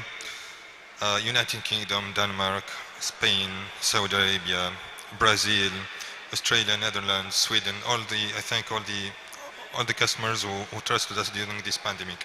So we're able to run about 1,030,35 web conference.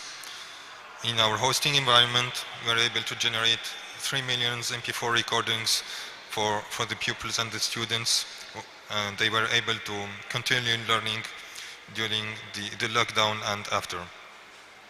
We also work with telecommunication companies, universities, schools, private schools, virtual schools, private education research centers, and we even have partnerships with Moodle partners. We're also very happy and we gladly announce the strategic partnership with the European cloud giant OVH Cloud. We are the only and the first advanced premium partner with the cloud giant OVH Cloud, and we thank them for their trust. So we'd like also to present you Big Blue Button. So Big Blue Button is a fully open source virtual classroom, and it has a lot of features. So Big Blue Button was built for students by teachers, and its main purpose is to create a better world with better virtual education. So it has features like whiteboard with annotations. It has a multi-user whiteboard. It also has the classical features that you have in any web conferencing, like audio conferencing with DDI and webcams and screen sharing. Some of the more interesting features are breakout rooms and recordings. So those recordings are processed into the server and brought live to the students after the session. As a commercial support provider, we also provide additional values. We have with our US partner, DistanceLearning.Cloud. We thank them for that partnership, and that load balancer made the pandemic so easy to manage for the students. So we're able to scale the sessions up to tens of thousands of concurrent students. We also, as summaries for the attendance or by training centers to get fundings back from the European governments. Same for our MP4 service as software as a service. We provide it as an additional value to the open source solution, and is part of all our hosting packages. Furthermore, Readvice is not only doing business for business. We also endorse charity, and we help NGOs and donor organizations spreading their message and spreading their message right and making the world better together. We are also glad that we are hosting for the 3rd consecutive year the Zen Developer Summit for the Linux Foundation. We've done it twice. This year will be the 2nd one. We also hosted the EuroBSD conference last year and will be likely hosting it this year. And we endorse the open source initiative wherever it is. We are also gladly offering the hybrid conference experience this year for the Digital Africa Conference and Exhibition Summit for this year, and we offer a complete hybrid experience with even live chat using Zulip as open source. Readvice is also concerned about startups. So we've created a free platform for all the African startups, incubators, and student clubs, RIAMeet. So RIAMeet is completely free. You don't pay any penny for the servers, and that's our way pushing up startups to focus on their business and forget anything about their web conferencing requirements. And finally, I would like to thank all the customers that believed in us during the pandemic, especially a second time I would like to thank Mines University for their collaboration. I would like to thank the Linux Foundation for their trust and for endorsing the open source. And I would like to say, let's make innovation continue together. Thank you.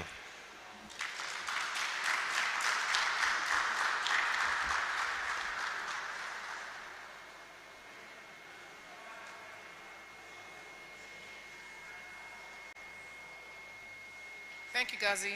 So earlier in the morning, we're actually meant to have an interactive session on the Nigerian Startup Bill. The opportunity. Good afternoon, ladies and gentlemen. I want to welcome you once again to the 10th edition of Digital Africa. It started on Tuesday, continued yesterday, and we're going to be wrapping up today. And in this session, it's going to be a short session, but I want you to be as participatory as possible. I want us to be able to interact as much as we can on this session. You know, this because the subject of startups is one thing that excites me naturally. It's something that I've come to love. It's something that I believe that every country that really wants to grow in our modern world today must embrace. So thank you very much, Digital Africa, for the opportunity of moderating this interactive session. The session is titled, The Nigerian Startup. Even if you do not have your feet, and share with us what those comments are. Let me start by asking, when you hear about a company like Microsoft, which country in the world comes to your mind? Anybody? Anybody? Yes. The USA, thank you very much. What about Apple? Apple Incorporated. Which country comes to your mind? Anybody? United States, thank you. What about Amazon? Amazon Incorporated. The US also. What about Facebook? What about Google? These are all American companies. Together, they represent the face of America's leadership and dominance as far as global tech is concerned. Why only the United States? Why are some of these companies why did some of these companies not originate from China? You know, the reason why, and you can look at many more examples. As we are here right now, we have not counted the likes of Twitter, we have not counted the likes of Telsa, we've not counted the likes of, help me out, other examples of tech giants, Netflix, Dell Computers, HP, and so on and so forth. Why or how come that a lot of these companies tend to originate from the United States? Is it a coincidence? Is it because America has the largest population in the world? No. It's number 3 behind China and India. Is it because America is the largest country in the world in terms of the size of its economy? Well, yes. But that's not the only reason. And I'm going to share my thoughts with you this afternoon about some of the reasons why I think America continues to dominate the global tech, even as we speak. Countries like China, countries like Japan, countries like even South Korea are becoming very important tech nations today. Countries like India, especially when you think about software, are becoming very important countries today. And there are also some small countries, they don't have size in terms of population. They also don't have size in terms of the size of their economy, but they are also great technology countries. You can mention Israel quickly, isn't it? Maybe you can also mention Switzerland. And of course, you can mention Singapore. You know, so, but back to the point, why is it, how come that the biggest tech companies in the whole world, in the last 50 years or thereabout, let's take it from, in the last 70 years, let's take it from after the end of the Second World War. That's in 1945. That's an important global landmark. How come that the most important, the most successful, the biggest, the most influential tech companies in the world are all American companies? How come? I think the reason is contained in two words: venture capital.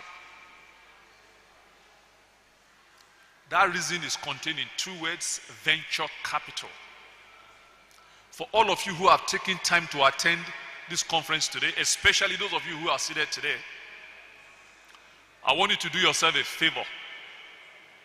Go and read up about venture capital. It's a very powerful subject. If you are in the tech space today, no matter how small you are, even if you are a small one-man business, even if you are a fairly big business, whatever tech space you are playing in, go and study venture capital. That is the reason why America leads the whole world up till today that we speak. You know, I mentioned some of the most famous American companies. There is even an acronym for those 5 companies that we mentioned. They are called FAMGA. F for Facebook, A for Apple, M for Microsoft, G for Google, and then the other A for Amazon. FAMGA. The reason why these companies all emerged is because the United States historically and even contemporarily continues to lead the way when it comes to venture capital. I will share some figures with you. When Microsoft started in 1975 by Bill Gates and his friend Paul Allen, they did not have money to start, just like you and I, just like most of us that start companies, just like most founders all over the world today. One of the panelists in the last session made a statement about there are is coming from Nigerian banks to support startups. It is not a surprise to me because I used to work in a bank. Banks do not support startup companies. A commercial bank will not loan. Let me use Nigerian figures. There are some non-Nigerians listening to me. Please, I don't know. I think a naira is about 600. A dollar is about 600 naira. So when I throw up these figures, you can in your mind juggle it up and see what figures I'm talking about. There is no commercial bank in Nigeria that will loan you 1 million naira. It's too small. They are not interested in those kind of businesses. But majority of us don't even need 1 million naira to kick off from where we are and begin to do something that is visible, that people will begin to see. There is no Nigerian that will borrow you, no Nigerian commercial bank that will borrow you 500,000 naira. There is no Nigerian bank that will borrow you 10 million naira. Those monies are too small for commercial banks. They don't lend money at that level. They don't do business. They don't do business with companies at such a level. Those companies are too tiny for commercial banks. They are too delicate. They are too fragile for commercial banks to do business with. They are not interested. It's not only in Nigeria, it's the same in the US. It's the same in Ghana. It's the same in China. It's the same in the UK. Commercial banks do not support startup companies. The kind of people that support startup companies, you already know them. People that are venture capital companies. people that run venture capital companies. It is venture capitalists. They are the ones that give money to startups. Bill Gates and Robert Allen did not have, and Paul Allen did not have money to start Microsoft. Bill Gates told the story later on. He said he simply depended on his parents to help him carry his weight. Whether in terms of his housing, in terms of his feeding, in terms of his transportation expenses, traveling from his city to another city in America, and so on and so forth. And his parents did that for him for about 5 years until Microsoft began to make money. What was the story of Apple? Steve Jobs and Steve Wozniak, they were the two gentlemen that started Apple. They started it in 1976. They too didn't have money. They too didn't have money. They told the story later on. Steve Jobs said he sold his Volkswagen Boss. And Steve Wozniak said he sold his old computer. And altogether they raised $1,000. But they had a hot product in their hand called Apple I. As at that time in the 1970s, it was the hottest of its kind. So, they started that way. What about the likes of Google, of Facebook, of Amazon? Jeff Bezos told his story too. He said he did not have money to start Amazon. And that when he started, his parents had to commit a significant chunk of their life savings to his business. I tell you all of these stories because I believe they are stories that we can all relate to. You are at the stage of starting your business, or you have started already in the last 1 or 2 years, and you still don't have money to drive it. You are not new. It's not new. It's like that all over the world. Startups do not get money from commercial banks. Startups do not get money from governments.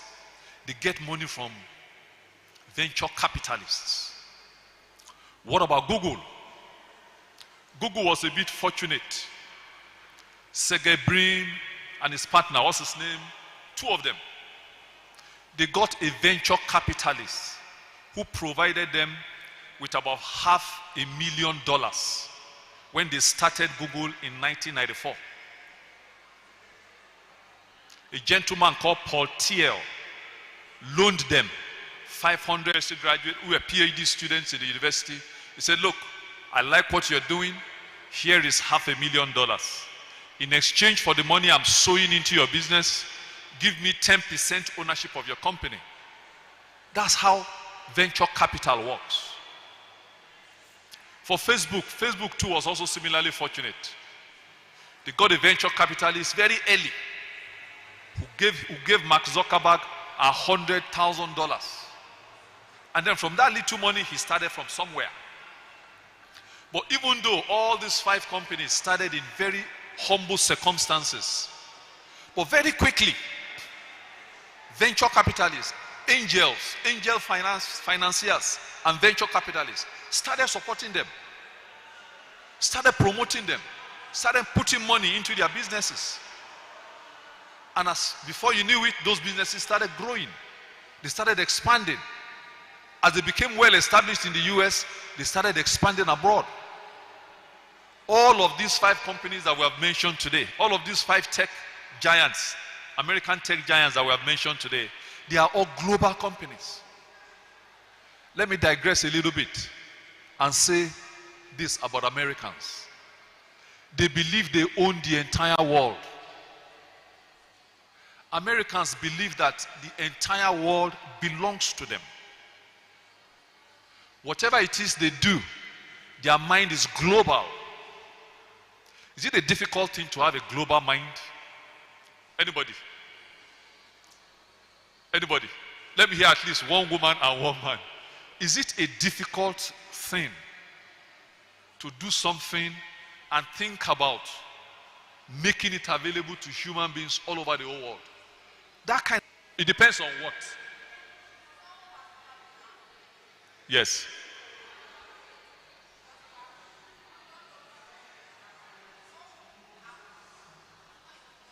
Okay, I've heard you, I'll respond. Anybody else? Is it a difficult thing to create something and want to make it available for consumers all over the whole world? Is it a difficult thing? Is it a difficult thing to have such a mindset? Anybody? It's not difficult. Look at our young boys. Davido, Wizkid. What's his name? That one that has a broad chest. Burna Boy, thank you very much. The music they are playing today is all over the world. They go do a concert. Davido goes to do a concert in the UK. 70,000 people show up at the stadium. Nigerian boy, Lagos boy. So it's not difficult. Americans by nature, by orientation, by their culture, they have a global mindset. So if you're in the room today, if you don't take anything else away from your 3-day attendance of this 3-day event, take away this idea. Competitive global mindset. CGM. If you don't take away anything else from all that I'm going to say this afternoon, take away this simple item. Competitive global mindset. If you have such a mindset, whatever it is that you do will not just grow, it will grow big. It will grow nationally, it will grow continentally, and it will grow globally. Now let's come back to the point that we are making. You know, the topic we are discussing today is the Nigerian Startup Bill. Last year, you know, a bill means a proposal, and then an act means a legislation, means a law. Before something will become a law, it will first of all start as a bill. Before the National Assembly will pass a law and say this is now a law in Nigeria, it will start from being a bill. I know the bill, it takes several processes. The bill was presented. Objectives of this bill. What are the objectives of this bill? Number one, to provide an enabling environment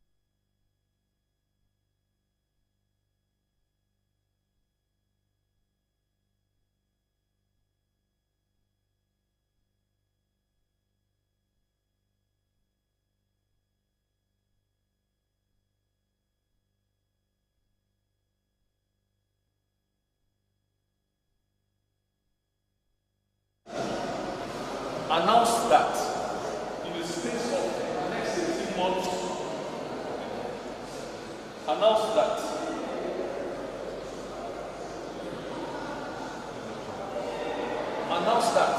in 18 months it wants to train 1 million developers, app developers in all areas.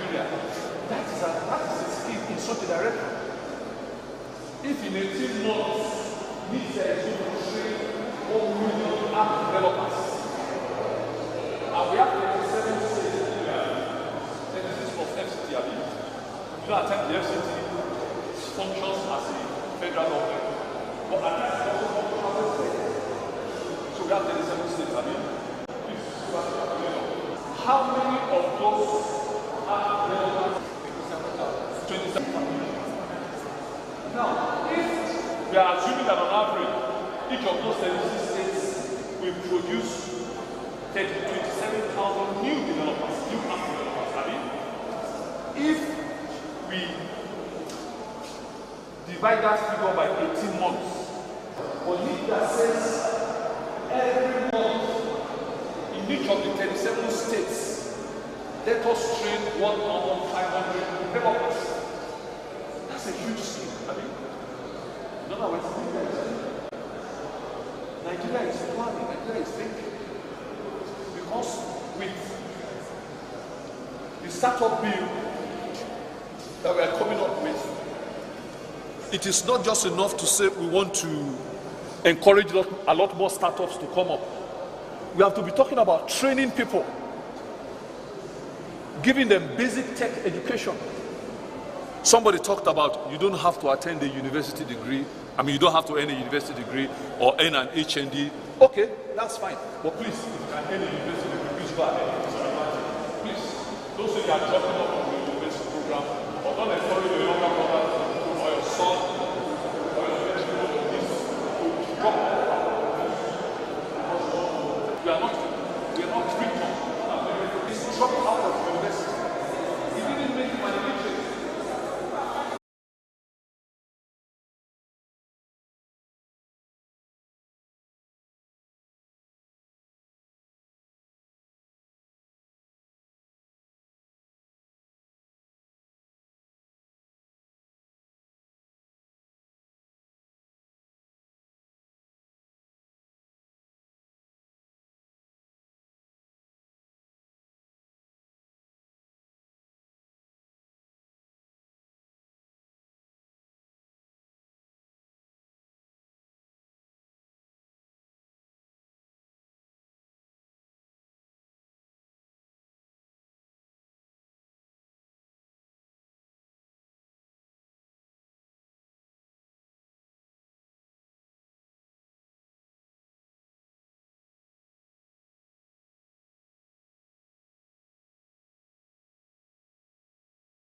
Question is, if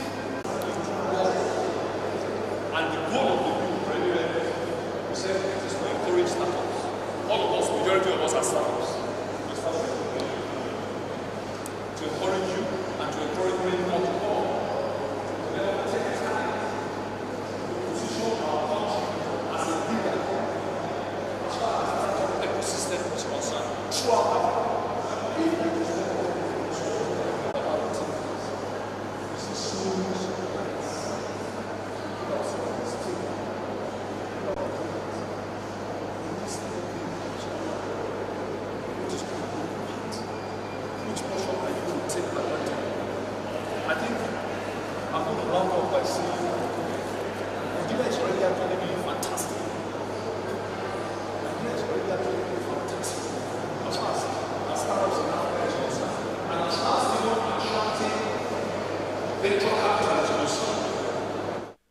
Let me give you another place to go read. It's called Partech Ventures. Partech. Part, then tech. It's just that the 2T is only one T in between. Parts, 5 years. Tracking venture capital investments into African startups in the last 5 years. Partech Ventures. If you have data in your phone, Google it right away. Partech. Part as in part, P-A-R-T. Then tech. But the tech, the T in the tech is now, knock off the T in the tech. Partech Ventures. They are based in France. They are based in the US. I think they have an office in Senegal as well. In the last 5 years, they have done an incredible job tracking venture capital investments in African startups. I'm rounding up. Let me give you the summary. In the last 5 years that they have done this tracking, Nigeria has led the way. in terms of the number of Nigerian startups that attracted venture capital, whether from Europe, from North America, from Asia, and so on and so forth. Go and read it. It's a very exciting report, sweet to read, nice to read, and all of that. You know, how I wish I have 1 hour, I will speak for 1 hour. How I wish I have 2 hours, I will speak for 2 hours. But I want to open it up for interaction at this time. I've said several things. You want to throw a question at me? If I can't answer it, somebody in the audience, I will ask to volunteer. Maybe perhaps they can answer better than me. If there are some thoughts in your mind you want to share, please go ahead. We are men and women in this room. I want to make it a man, then a woman, then a man, then a woman, then a man and a woman. By the time we go around 3 times like that, we should be wrapping up. Please let's make it very quickly so I can move on to the next session. Yes, madam. Yes. NITDA. There are 2 major agencies under the Ministry of Communications and Digital Economy, NCC and NITDA. NCC regulates telecoms, NITDA regulates IT. NITDA, N-I-T-D-A. Yes. Anybody? That's not really a comment. That's not really a question. Anybody? Let's make it quickly, please. If I'm not seeing hands going up, I will get some persons to just speak.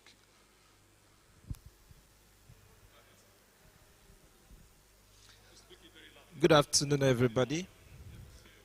Okay, good afternoon. Am I audible enough? Okay, good afternoon, everybody. I want to point out something. You said that NITDA has said they are going to train 1 million. How are they executing that? And how are private sector supposed to key into that? Thank you very much. What's your name, sir? Chibike. Chibike said NITDA says they want to do 1 million, they want to train 1 million developers. How are they going to do it? If you ask me, now who I go ask? Go to NITDA website. Call them up. I don't know the details, but I know the summary. I know the surface, and I presented the surface. It's left for you. Yes. Oh, beautiful. Thank you, madam. He just told us in his presentation. You know, like, how many of us are aware of this information before now? How many body? So you are not aware. That's what I said when we were doing our panel yesterday. You see policies, people will say Nigerian policies are not working. But you don't even care to know which policy exists. The ones that exist that you just say, oh, Nigeria signed this policy. How many of us took time to say, what did the policy says? That's what he's telling us today, that most of these agencies are willing, they have the blueprint, is on their website. He had already given us one tip. Write a proposal, tell NITDA, I am aware of interesting information. I am aware of what NCC2 has rolled out. But you must take your time. That's why all of us have these phones. We are IT people. Go to their website, look at what they are saying, and then let us be able to say, this is how I can support. If you not get there, they use big manpower. They didn't answer you. Then when we have a... Thank you so much. Chibike, I think we're on course, huh? I was very specific in what I said because I know there's a very huge gap in the country that are nothing more than the value of the paper on which it was written. Now, what Chibike has said is the same thing that I also believe. The government should be proactive. The government has been proactive. Private sector also should be proactive. When we say private sector, I am looking at this audience here. This is the private sector, you know, and all of that. They are asking me to round up. Maybe we should do just one more person, just one more person, and then we'll round up. Good day, sir. Yeah. About the NITDA. Sorry, I'm one of the people that benefited in the NITDA Digital 36 states. But one major thing, and I think the way Nigerians teach that, the 1 million teaching per state, I think how it's based on online. And now you can't teach 1 million people when all of them mics are on and you're teaching on Zoom.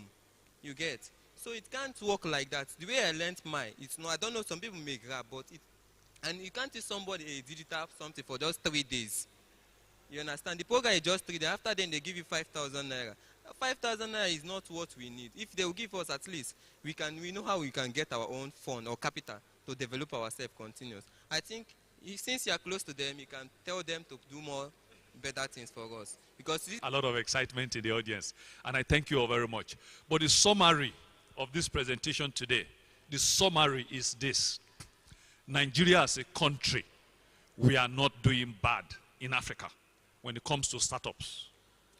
Global venture capitalists, they are the ones that usually help startups to get off the ground, begin to grow little by little, and then begin to fly. Those global venture capitalists, they have given money to Nigerian startup companies more than they have given startup companies in any other country in Africa. Thumbs up to us now, it's concerned today. There is a plan, there is a bill before the National Assembly to have a legislation to support startups in Nigeria, to support a rapid development of tech talent in Nigeria. Let's give it to ourselves once again. Those are all positive things. But whether you want to key into it, that becomes the business on your table. Thank you all very much. Thank you for your audience. Please, let's Joro or what, I don't know what to say, but the idea to actually start Digital Africa was Mr. Fred's idea. So let's appreciate him for ensuring that this platform called Digital Africa exists. And I also see that we are all interested in this conversation on startups. So I can assure you that this conversation is going to go on again. And we are going to bring Mr. Fred and our patron, I officially crown her patroness of Digital Africa for the purpose of this 10th anniversary, Dr. Wumi Hassan. We are going to bring her on board and we'll have that conversation. Do you have something to say, ma? Do you still have something to say?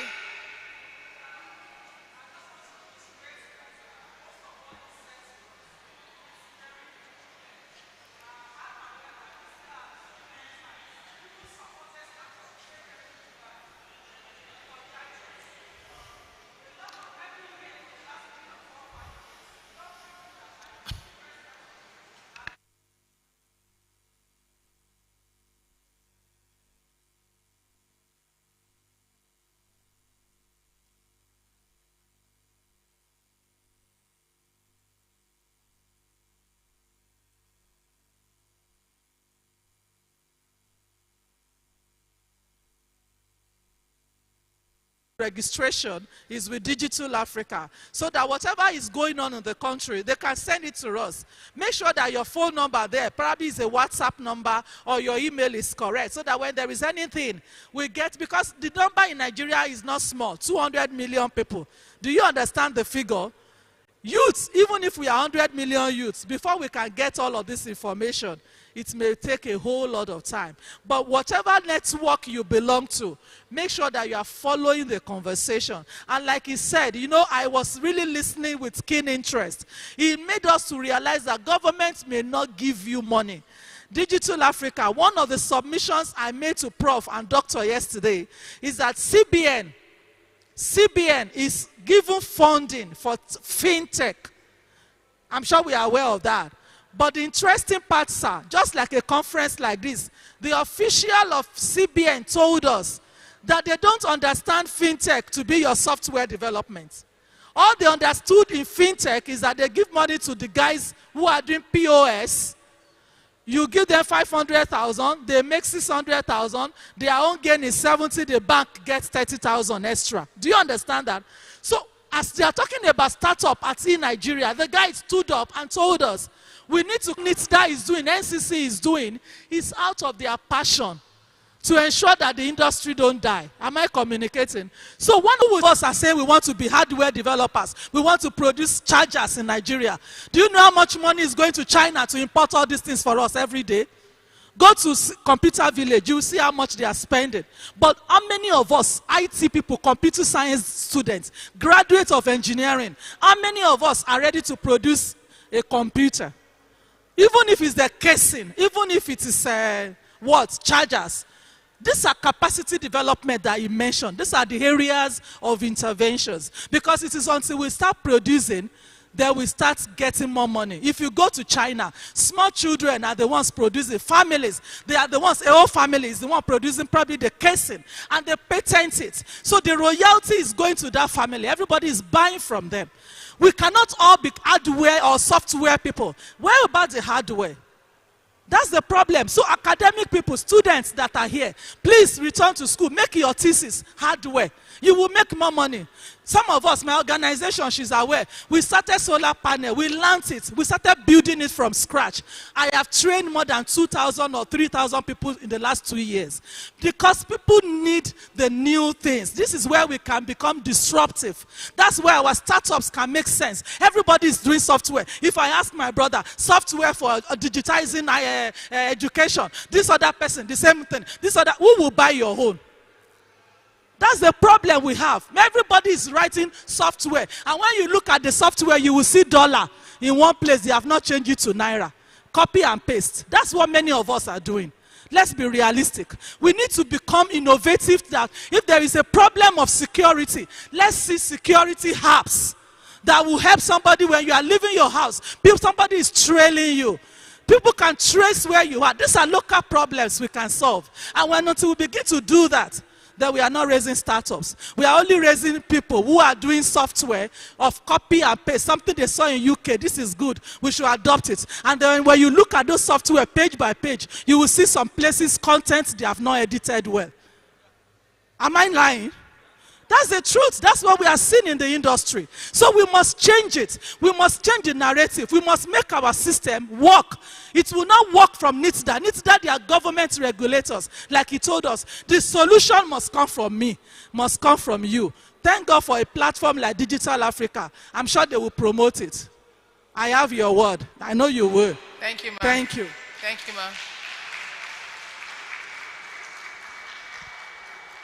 Okay, so we've all heard about, we all have a role to play regardless in this tech space. Even from the last panel, we have to do something. We have to invest in ourselves. And as Digital Africa, we'll also make our own possible best to ensure that we advocate. And that we're not just only adopting and adapting, but we are recreating as well. Thank you very much. Please let's appreciate the last speaker again. So we'll just quickly go into the last panel for the day. And with that, that will be the last panel for the 10th Digital Africa Conference and Exhibition. And the conversation is on huge funding of startups in Africa. How do we ensure sustainability? You know, I remember this, one of the speakers in, I think in 2019, was talking about certificate and certificate. And we will have him here again today. So I would like to invite the moderator for the panel. His name is Good News Chibuike. He's the CEO of Duchess. I hope Good News is here. Okay, while we're waiting for Good News to come up, let me help him to invite the panelists. I would like to invite the first panelist. His name is Ogbonna Ukuku. He's the CEO ONS Triumph. Ogbonna. Then I would like to invite Mr. Emmanuel Otori. He's the founder and CEO Abuja Data School. Come up. I would like to invite Mr. Temitokpe Ekundayo. He is the co-founder and director of growth at Get Equity.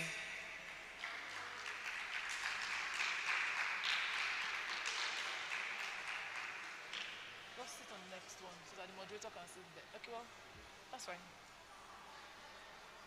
Then I'd like to invite Mr. Fela Olagunju. He's the Chief Growth Officer for Bankley. Then Mr. Oluwatoyin Emmanuel Olubake. He's an investment director with Novastar Ventures.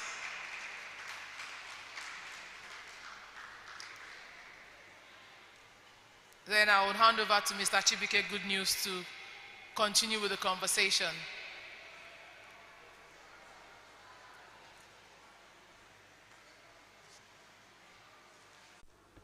Hello. Good afternoon, ladies and gentlemen. I know some of us are hungry, and the tea break was skipped. Don't worry, we'll still take our tea break, and then we'll go for lunch. So this is one of the most important topics, especially for businesses and for startups. everybody wants to know where the money is coming from. Everybody's looking for the money. So before, I would like each and every one of us to tell us about yourself. Good afternoon, everyone. My name is Emmanuel Otori. Professionals on hard skills, high-end hard skills. Can I hear you? Okay, my name is Ogbonna Okuku. I am a trained investment promoter. So I help people with transactions meet with people that have money. I merge them, I make them come together, and I also help those who don't know what to do to get money on what to do so that they can get the money. Thank you.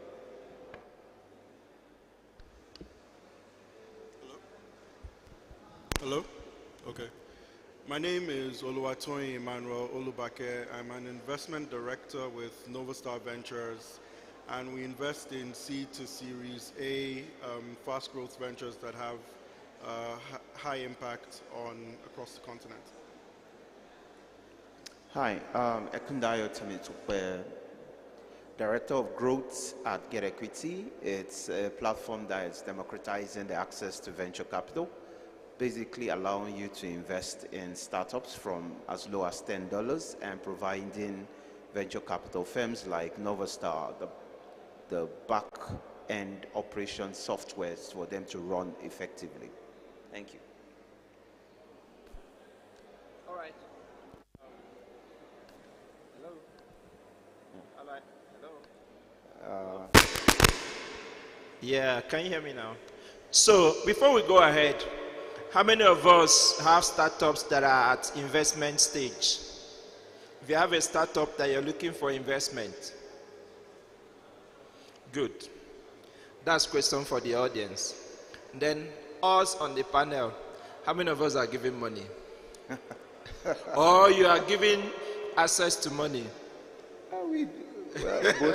So one of the key things Digital Africa strives to achieve is to make sure there's a connect between the demand for money and the supply for money. Startup is looking for money. Some of the guys here are giving the money. So you hear from them. Now, I'll start with Emmanuel. Can you explain to me what's the significance of funding to a startup? Thank you very much for the question. There is this saying that cash flow is like air and profit is like food. So if you're saying cash flow is like air, without funding, you really cannot run a business. And I usually like to talk about the story of how we started Abuja Data School. I'm into capacity building, and so I found out that during COVID, I got a lot of invitations to train professionals.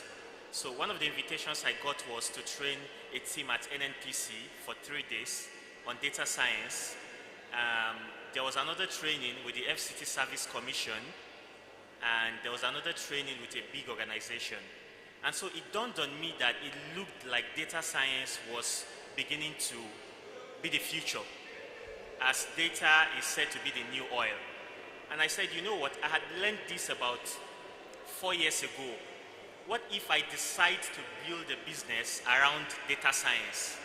And so we built a website, optimized it, personal funding. There wasn't motivation, so we began to bootstrap. We got a co-working space, but then something significant happened that made us to begin to think that this is actually a very big idea. Our first set of clients came from the United Nations. And so that gave us additional funding to hire additional staff, to get extra staff. So it helped us to get some office gadgets and some office items.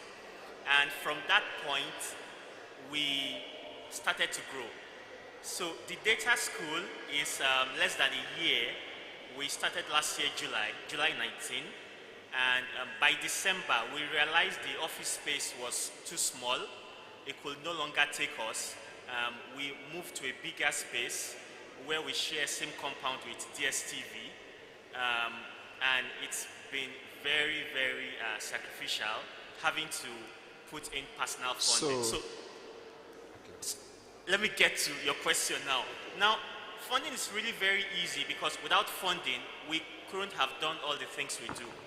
We have a team of about 10 now, full-time, and it's really challenging. Funding helps us to pay salaries. Funding helps us to pay the rent. Funding helps us to ensure that things like cleaning the office, internet, communications are put together and all of that. Without funding, you cannot do that. But let me also mention one thing, aside funding, that people probably overlook. If there is anything that has helped us at Abuja Data School, it is social capital. I leverage a lot on social channels to come to take these high-end programs like data science, UI UX, cybersecurity, digital marketing, and coding programs. Now, without a robust number of people in my network that help us make referrals, it will be difficult. So if you ask me, while finance is important, I would ask you to tie it to something else. For me, referral network. And that's what brought the funding for us to bootstrap. So you have to look at what I want to call a reverse form of marketing to bring you funding, and then funding now helps you to take care of it. Apart from working capital, every startup will need what he mentioned, bootstrapping. Bootstrapping is actually the process of getting whatever initiative you have to a level where somebody will see it investable. That will mean you'll be able to get your business plan ready. You should be able to, if there's a location where you want to put up the business, you must be able to find the business, that location. Whatever you have into something workable that anybody can, an investor will see and want to be interested in what you're doing. It's just like you want to build a 3-story building, you need to have an architectural design. So funding is important for you to do your bootstrapping. Without that, it will just be speaking into the air. It's like an idea. But when that process, requires funding. So most of the time, the funding will come from your pocket or from friends and family, those who are, around you to help you do that. Then secondly, you also will require venture capitalists who will be willing to take the risk, because at that point in time, it's not yet a business. So the risk of, let's say, for those who are into tech business, for you to develop the transaction to where you can have samples, where you can have demos, where people can see. Nibiti in your barry day, the orange day, it means now where you work reach, now you see road reach. So I'll say this in 2 ways. So if you talk of personal funds, you need personal funds so you can start on a solid base. If you are building a tech company, you need personal funds. If you're not a developer, you need to pay a good developer. Development is not cheap. Let's not underrate it. It's not cheap. You need to pay this guy that will take his time and dedicate to your work to give you that solid base. Now, on the end of the investor, if you stand on the shoulder of giants, you tend to see more. So I see investment from investors as standing on the shoulder of giants, not necessarily for the funding. I'll give an example. When I'm going through my emails at the office, I'll see my CEO copy me and say, "Hi fella, this person introduced me to this person." So investors are introducing you actively to their network, opening up their pool of, it's not just the money. The money might just be a side advantage. But that network that on a normal day, fella can never access. Fella now has access to that network because there's someone that thinks that fella is worth the money that is given to him. That's what I think funding does for a company. I hope we are listening. Money doesn't just come as a figure of account, but money comes with something. There's something they say that when you buy the complete package. So what he's trying to say is that money comes as a package. Money in the account and then a network. Let me hear from you, Tomiwa. Thank you. I agree with a lot of what has been said. Basically, companies or startups will need funding to test and prove their concept. They will need funding to build their operations. They will need funding to grow the company. And so the details of all of that is what they've described. To test, to develop the product or the service, you need to hire your developers and so on and so forth if it's a tech company. You need social capital where people will open doors for you, and advice maybe from a lawyer that would normally cost you 5 million naira. Somebody is just saying, oh, I like what you're doing.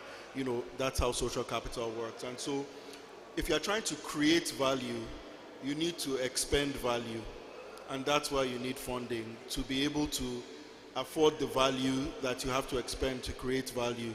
Ultimately, what you're trying to do, regardless of your kind of business, is you want to create more value than you are spending, but you still need to spend. And so that's why companies will need funding. And it's then important for entrepreneurs or the people building those companies to really understand what sort of funding is appropriate for the stage they're at. The person who is still trying to develop the solution and prove the product and so on, the sort of capital you need is typically different from the person who is at the stage where they are now building the operations.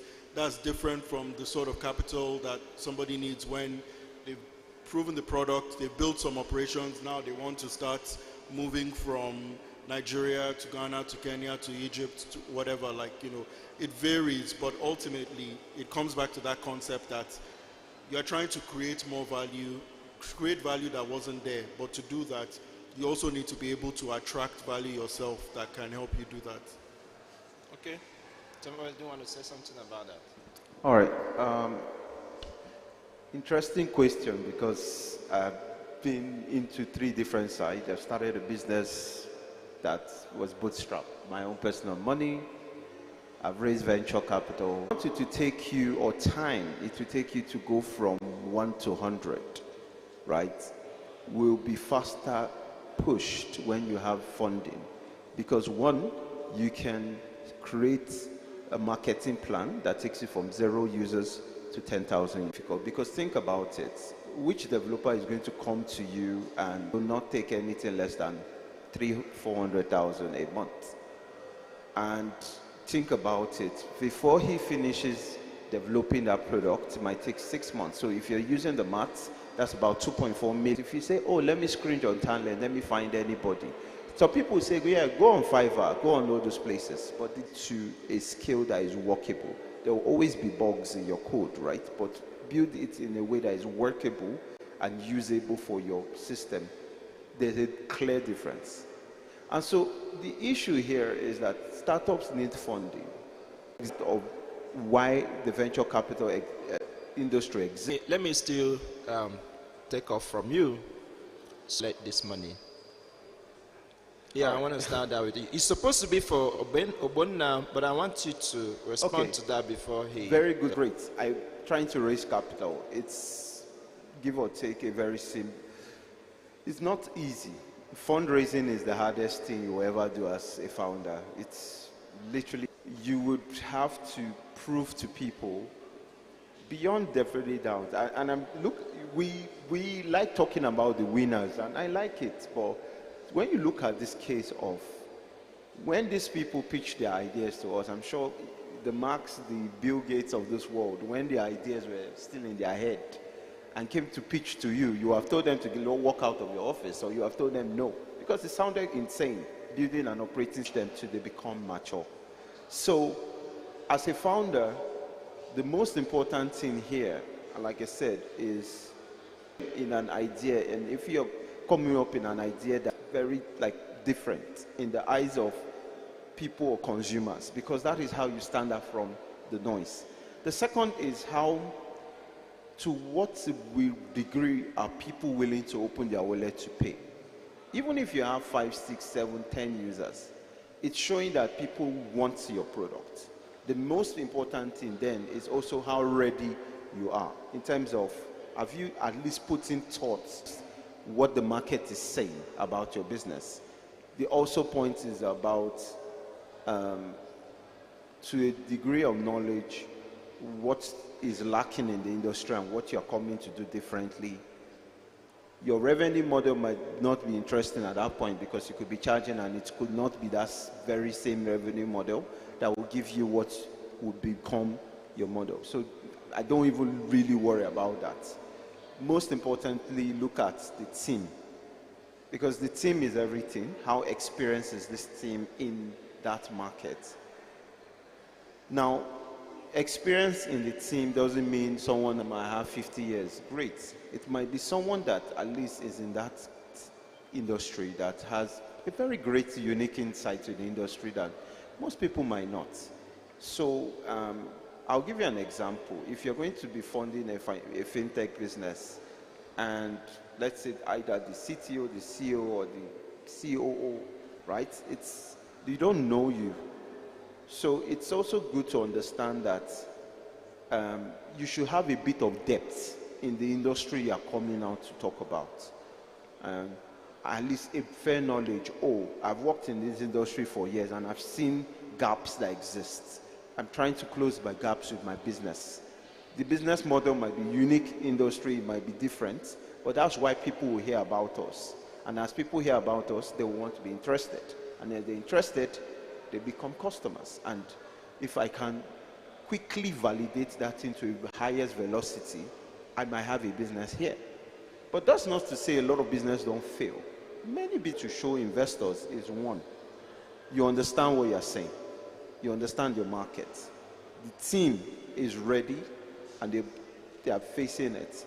There's a good traction, meaning people are able to pay for it or willing to sign up and are pushing, and there's a bit of virality going on.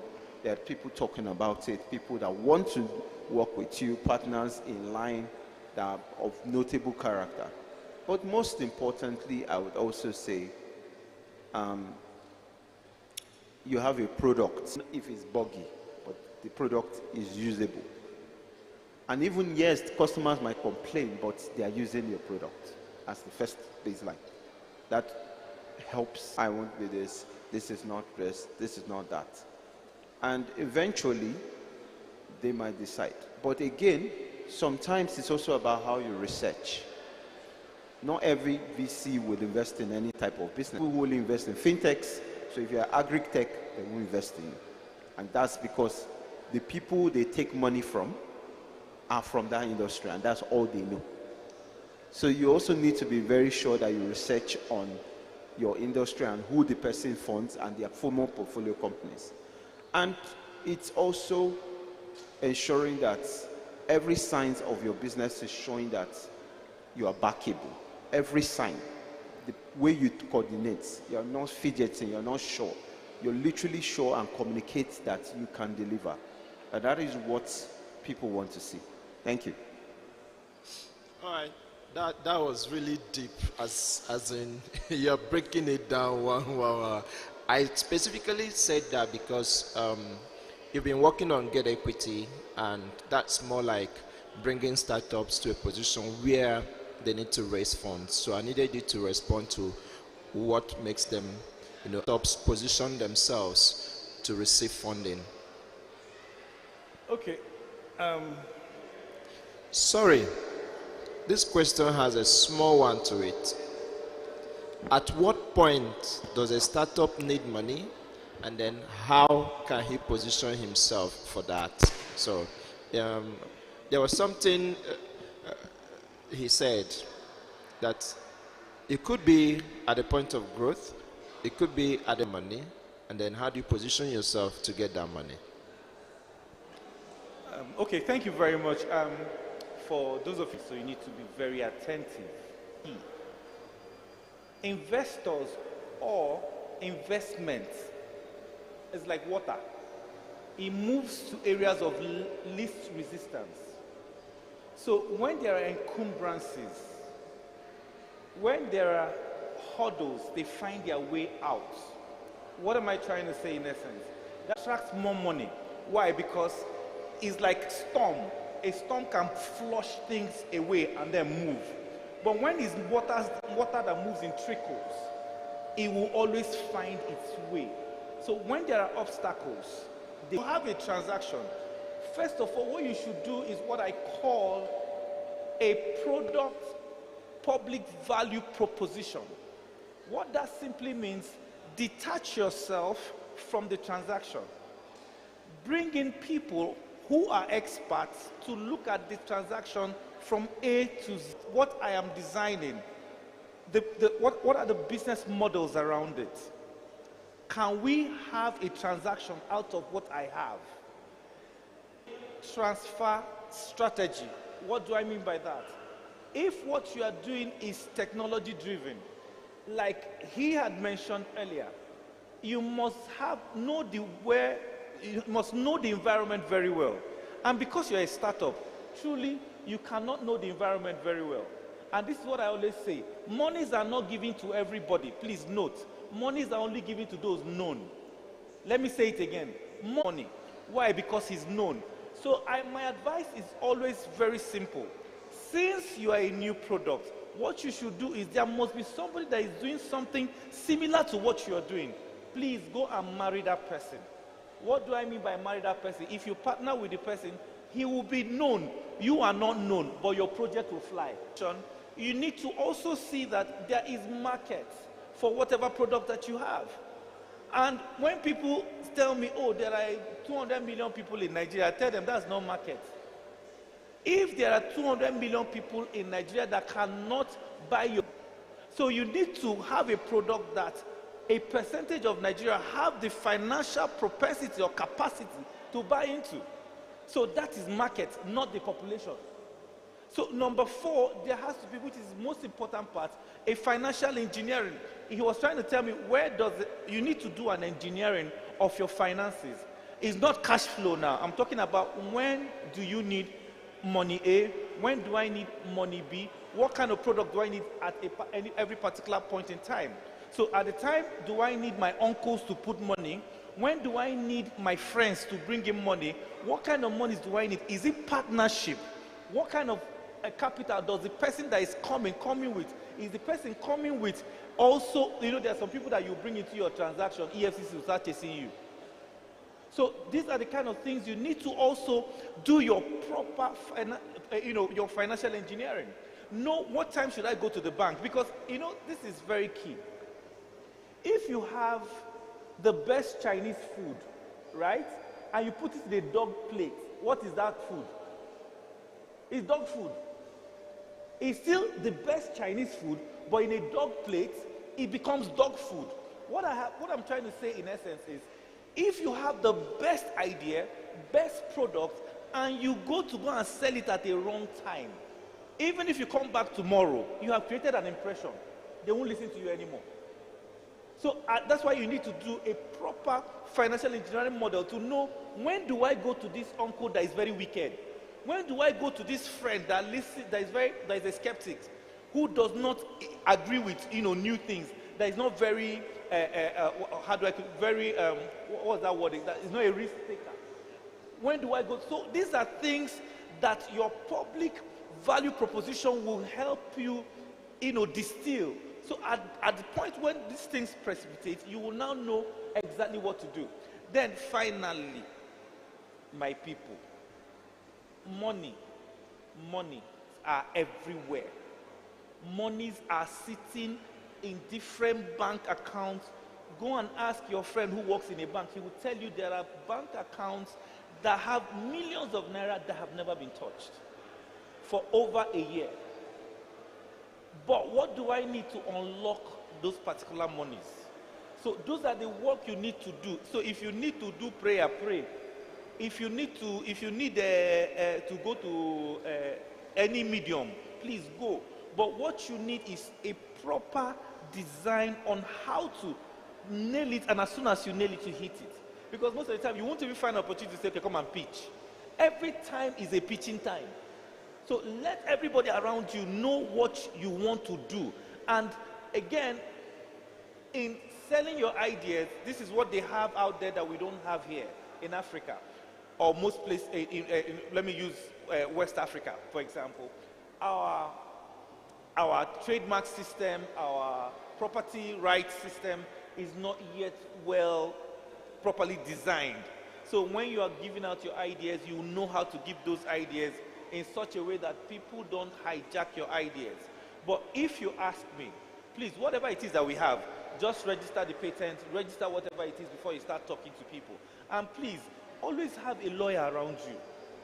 Please, you have friends that you went to school with, who went to law school. Please, just carry them along. Let them be able to sign things for you so that, put up agreements for you so that before you start talking to anybody deeply, then you sign something. Because whether you like it or not, see, ideas always is like a wave. If it's here, it can go this way, it can go that way.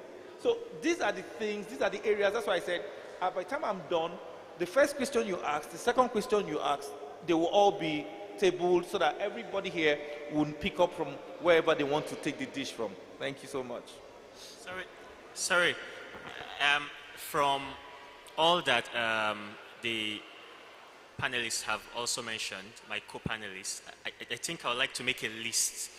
At what point in time, really, do you need funding? One is when you get traction. There must be traction. How many downloads do you have if it's an app in a month? How much sales do you make?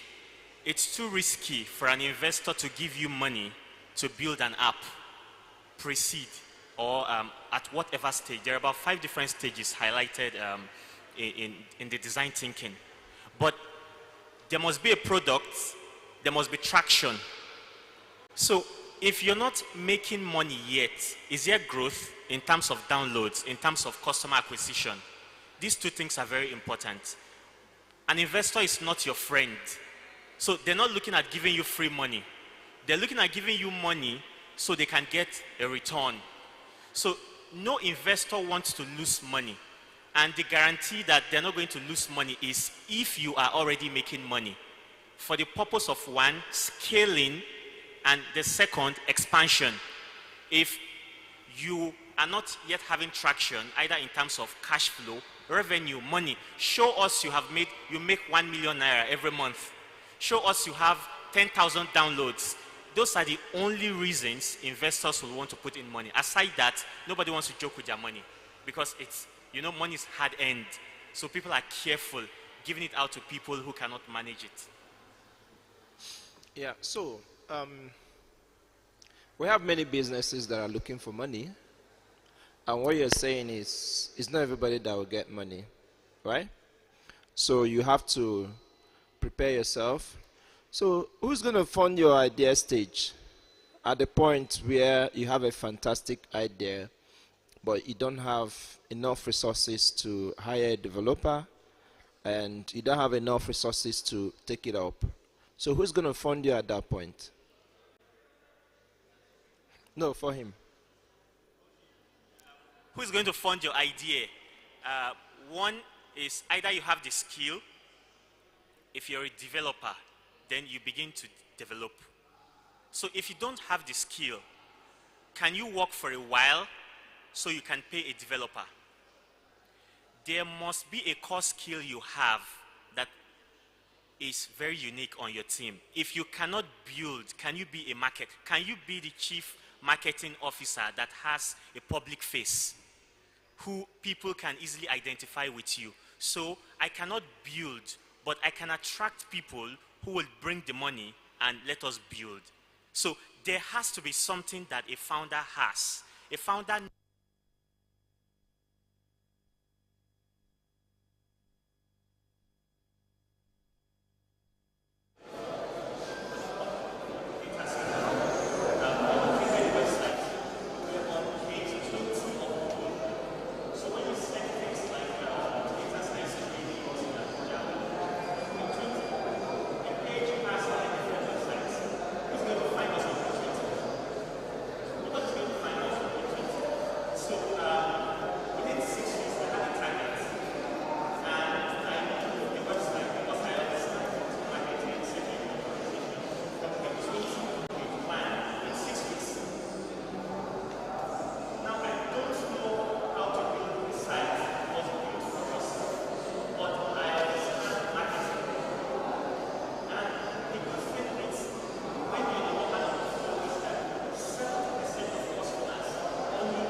Well, for us, yes, not everybody spends that money. Some people just go ahead and start living good life.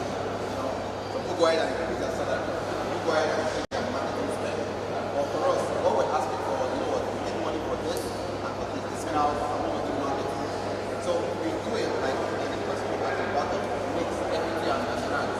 So we like getting grants and then as opposed to okay, because money to give you back, or it costs money when you do with marketing. So it goes into specific channels.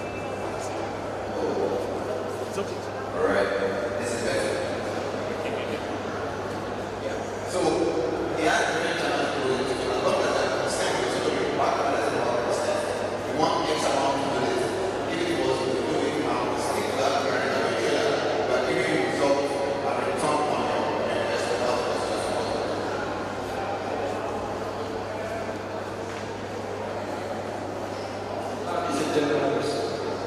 Do we have a forming there are certain sectors that there are also certain things that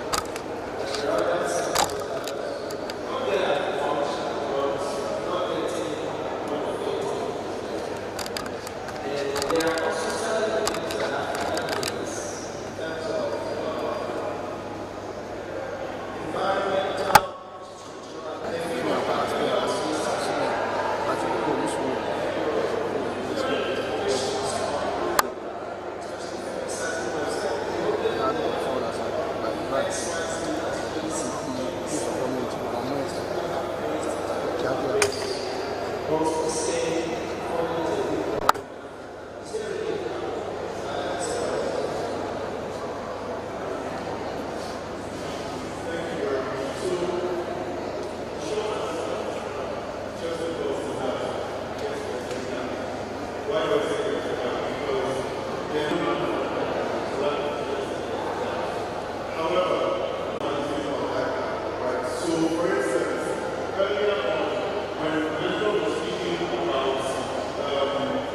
terms of environmental.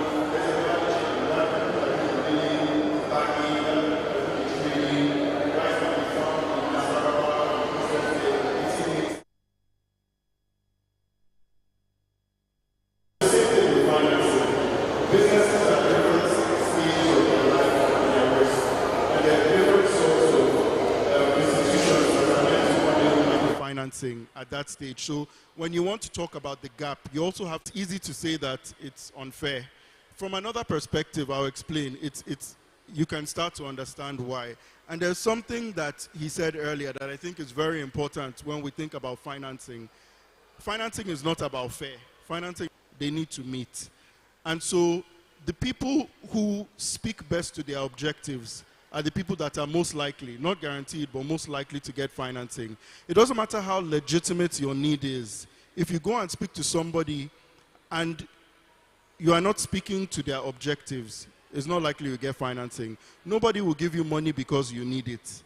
People will only give you money because giving you money meets their own objectives. And so for founders, it's very important to understand that, because when you can better understand the investors that you're speaking to, you can even have the right conversations with them in the first place. You can approach a conversation in the right way.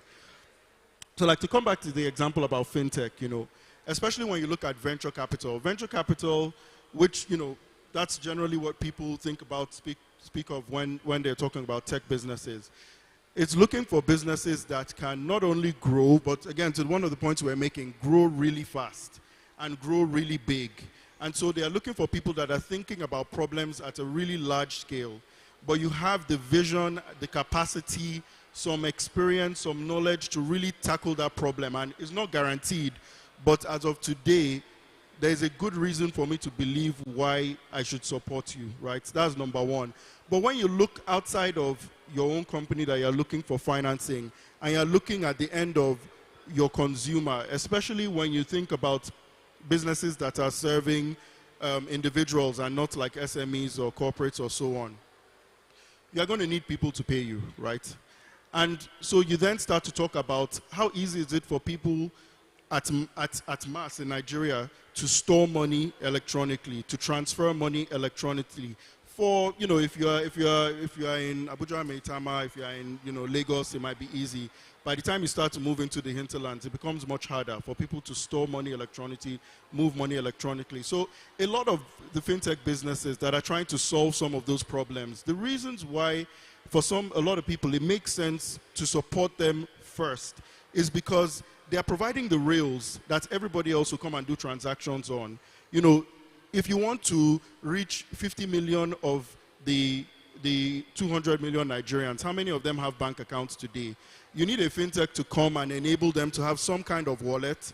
You need a fintech to enable them to come and have some kind of payment infrastructure that they don't have to carry Okada for 2 hours to go to one bank to withdraw 3K to do your transaction. That will never happen. It just doesn't make sense. But if somebody makes it easy enough in their village for them to do a transaction over the phone, suddenly that guy is your customer and he wasn't your customer before. So it's things like that that sometimes will determine how funding flows, because the investors are also looking from a global perspective, you know, from the macro perspective. What are the critical issues that you need to solve that will really unlock economic growth for everyone, everything? So that's some of the ways that, you know, people think about it when it comes to the funding gap. Then I'll take another step back. Another way that we'll look at the funding gap is how much funding is needed, how much funding is available. You know, there are about 40 million SMEs in Nigeria, and very few of them, micro SMEs and SMEs, very few of them are able to access funding, right? Some of those are companies that when the person started them out, the vision and the idea was to make it a nationwide company, make it very big. They struggle to raise funding, right? Part of the issue, which is what, you know, Temitope is also addressing, is mobilizing local funds. Because like I mentioned earlier, people have different objectives as to what they are trying to achieve when they make investments. Right now, a lot of the money that is being invested, not just in Nigeria, but in the African ecosystem, is coming from other countries, whether it is government institutions, commercial institutions, wealthy individuals. But they will have their own view of this market. They will have their own objectives. They will also have their own risk tolerance that is not a good or bad thing. It's just, it's how they've been shaped to view risk, to handle risk. And inevitably, in every market, it's always going to be the people from that market that will have the best sense of, you know, at scale, that will have the best sense of what is an appropriate risk, what is not an appropriate risk, what is an opportunity, what is not an opportunity. And so being able to, my view is that one of the critical things that needs to happen to really start to close the funding gap is to mobilize local pools of capital. And it doesn't have to be huge pools. So like he said, you know, if 1,000 people, I mean, like Her Economy is an example. I should really leave him to tell the story because it's his story, but maybe I'll encourage you to tell the story of Her Economy so that it paints that picture of local investors stepping in and then, yeah. All right, thank you very much. I think you're good. We're good here.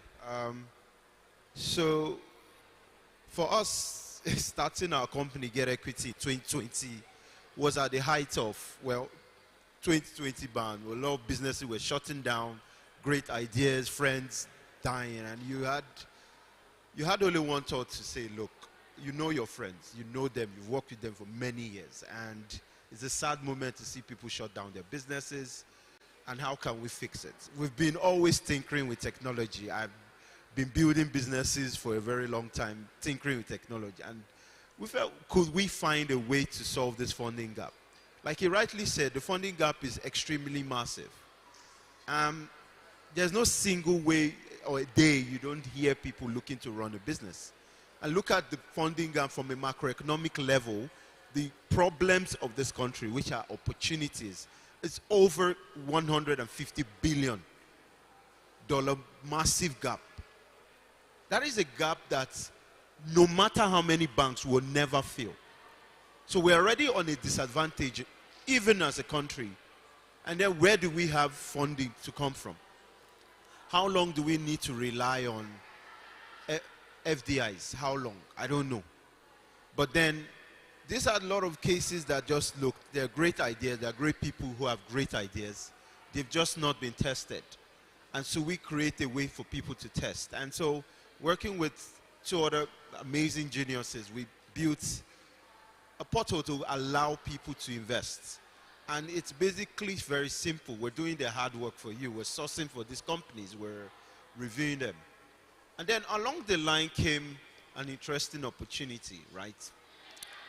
There's a very brilliant person called Ife Durosomi Eti. A very amazing woman who has worked across several groups of places in the World Bank and other places. And she wanted to do a very different financial company that is catering to women who are even more underrepresented in our own small niche space, and allowing them to be able to get financial tools to help them grow. And she ran a very interesting community that has been helping for a very long time. And so she said she wanted to start a new company called Haconomy.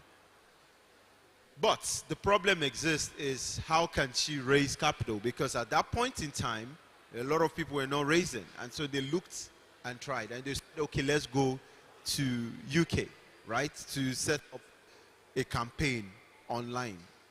And someone told them, why do you do that? Come to Equity. They can help you do that.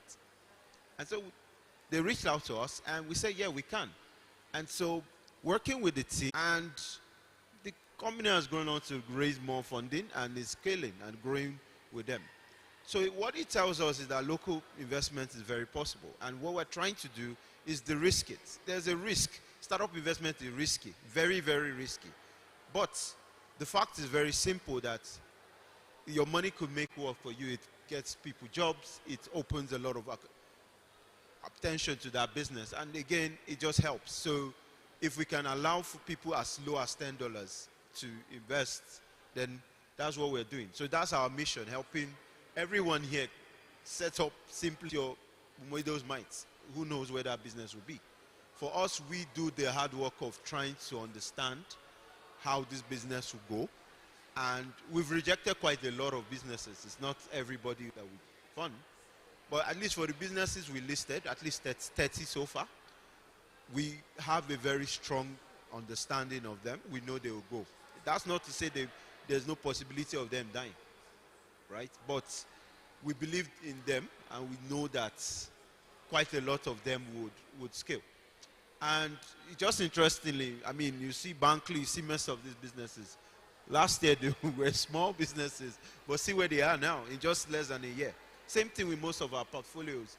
Since funding them in less than 6 months, some of them have gone into global accelerators, and some of them have scaled. A lot of these businesses have moved to transact millions of dollars in transaction in just a few months. And it's always, I always kind of like mom and dad proudness where you see, wow, okay, we never really thought they could get where they are, but see where they are now. And it's every time you see monthly reports, great. That's not to say some of them are also not still having challenges, but like we said, we are trying to just be that platform to help bring and syndicate local funding into businesses that really can make investments. And so that's essentially what we are. Thank you. So, okay, you want to add to that? Is there a problem with this microphone?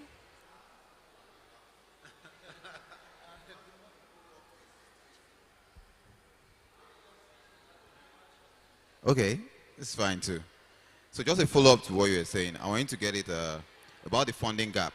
Most people here might be thinking only the big tech companies, the guys building, and different guys came, solar companies, fintech companies. At the end, it was a lady selling Greek yogurt that got the funding. And why did she get it? Because every detail, since the day she started, she was keeping records of it. Not even like really look at this and say, okay, if a company this small can say with 100,000 she puts in every month, she's making 170,000. It's just easy for such a company to get funding and backing from investment. That's what I want to add.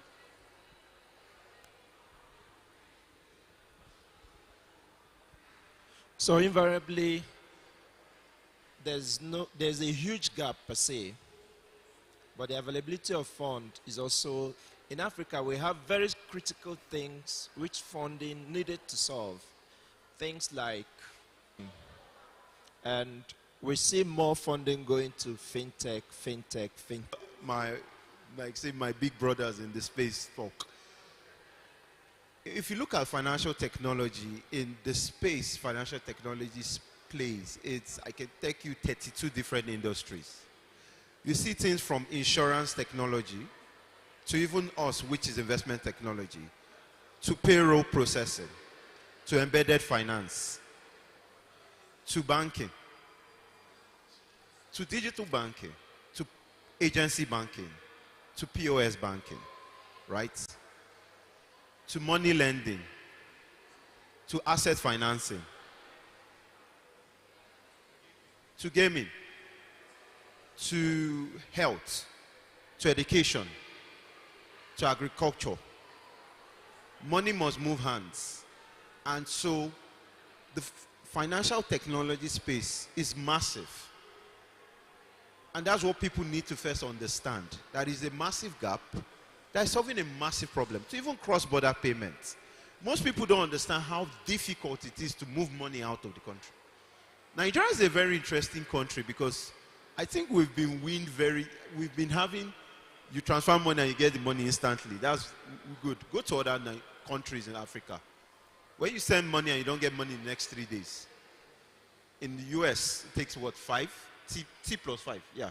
So some banks, T plus 2, T plus 3, the range depends on states. Here is instantly. And so we've enjoyed quite an interesting innovation to allow instant payments occur. And this is built on companies over the years who have built technology since the 1990s. The very first company that even built in fintech, it's a very little known company, you know. But that company started the entire coins. I think for the Chife also, Dr. Chife, his revolution started with Netscape. And that company since 1980 something, that was when they started.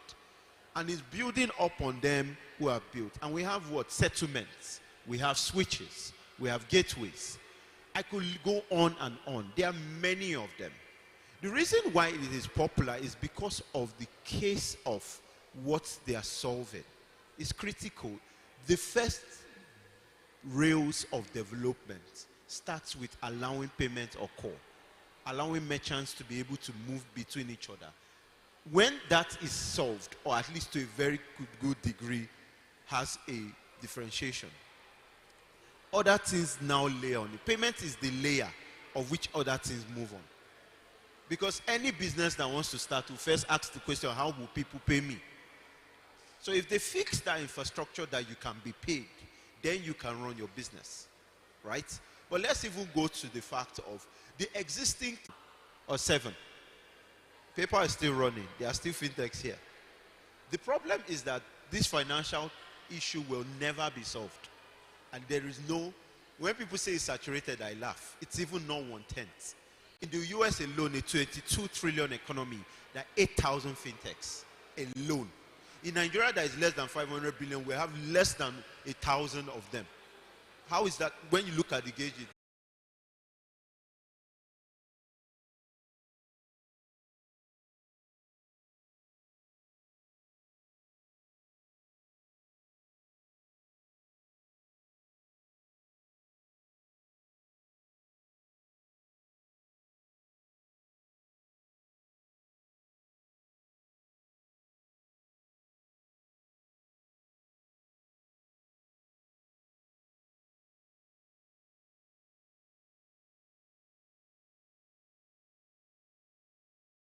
Education talk there, which is creating like old school, which is providing the education for people at cheapest rates. So the economy is slowly opening up because now most of these fintechs are helping to create this faster digital conversation and transactions, right? But it's not still enough. It's still not enough. There's so much that needs to be built. Even internally, the largest company, the banks themselves, still face internal problems. And that's why they are leveraging and partnering with fintechs. The problem is so massive.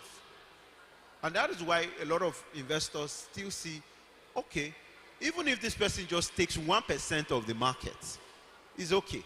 So how can he take 1% is what their objective are, like he said.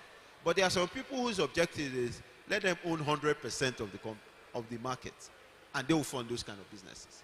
But at the end of the day, they all will meet at the level. But I feel, and I still say that is not enough. And it's not saying because I'm in the space. It's saying because I truly understand that the economy needs more of these innovations. And more of these innovations will bet more businesses because it's the layer of which other layers will come.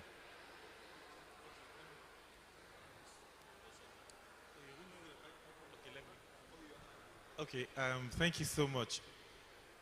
Let me just put it this way. What testimonies are to churches where they do miracles? That is what investment in fintech, with people making quick money, that's why you see a lot of monies heading towards that direction. I give you a very simple, he asked a very important question. Why is fiscal infrastructure that will help Nigeria? Is less encumbered when it comes to fintech. The promoter of the transaction, and then the things that are around that transaction, and then the market. Sir, one of the biggest problems we have in Nigeria is power, right? And you'll be asking yourself, why is it that people don't want to invest in power? Please, listen to this. Listen to this. A country that needs power, see what it takes for the light that you switch on in your light, what it takes for it to come to your house. A man wakes up from his house with his own money and say he wants to do power in your country. Now, he goes to a place called Nigerian Electricity Regulatory Commission, NEC, to go and get a license to be able to generate the power. Now, for him to get that license from any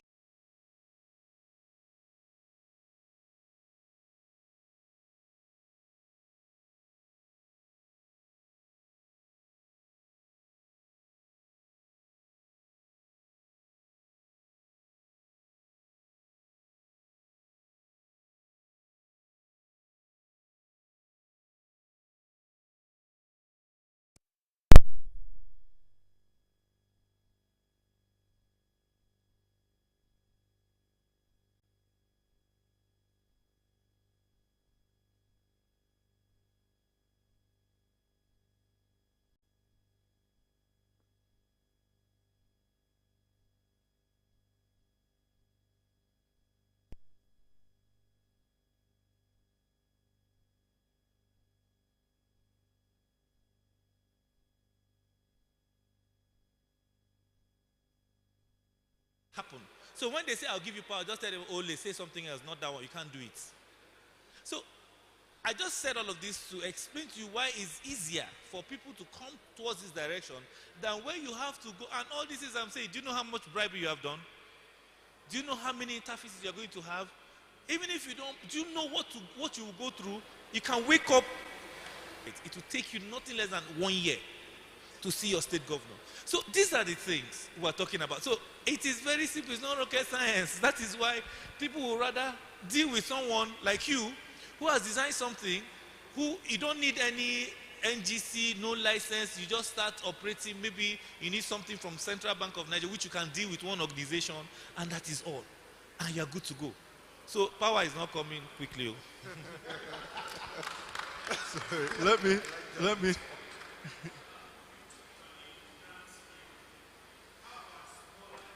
Yes,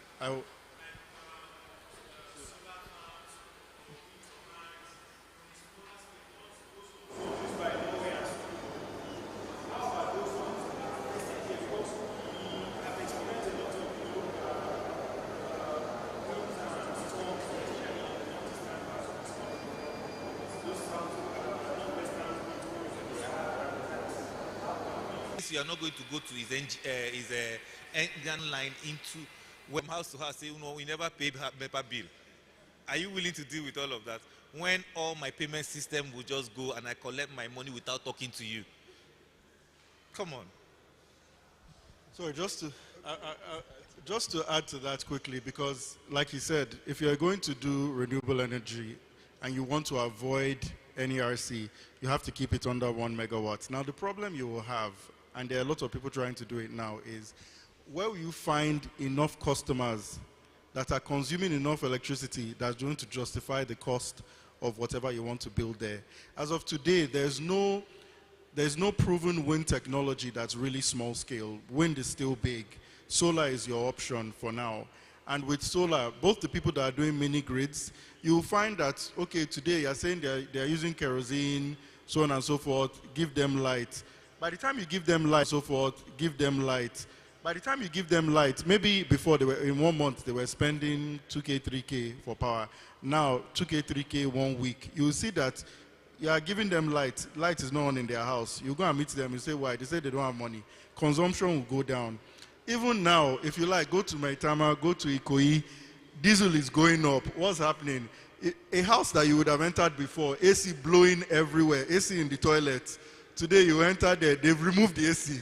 It's not that it's not on, they've removed it. Do you understand? So that economic viability is a big issue, and it actually addresses part of the question. So a lot of times, investors, if you're looking for something that will scale on the continent, it needs to be accessible, it needs to be affordable, it needs to be available.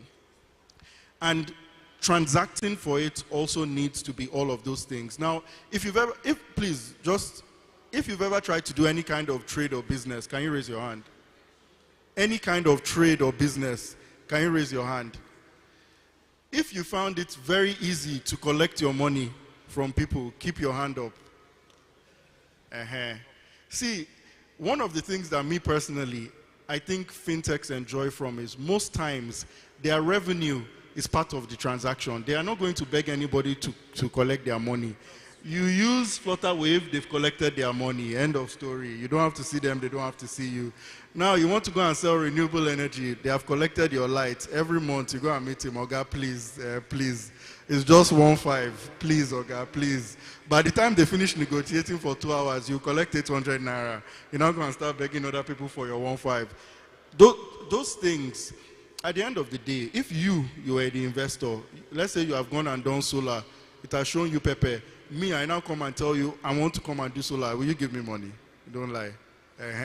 So, you know, all those things matter. And it doesn't mean that money is not going to them. Even power.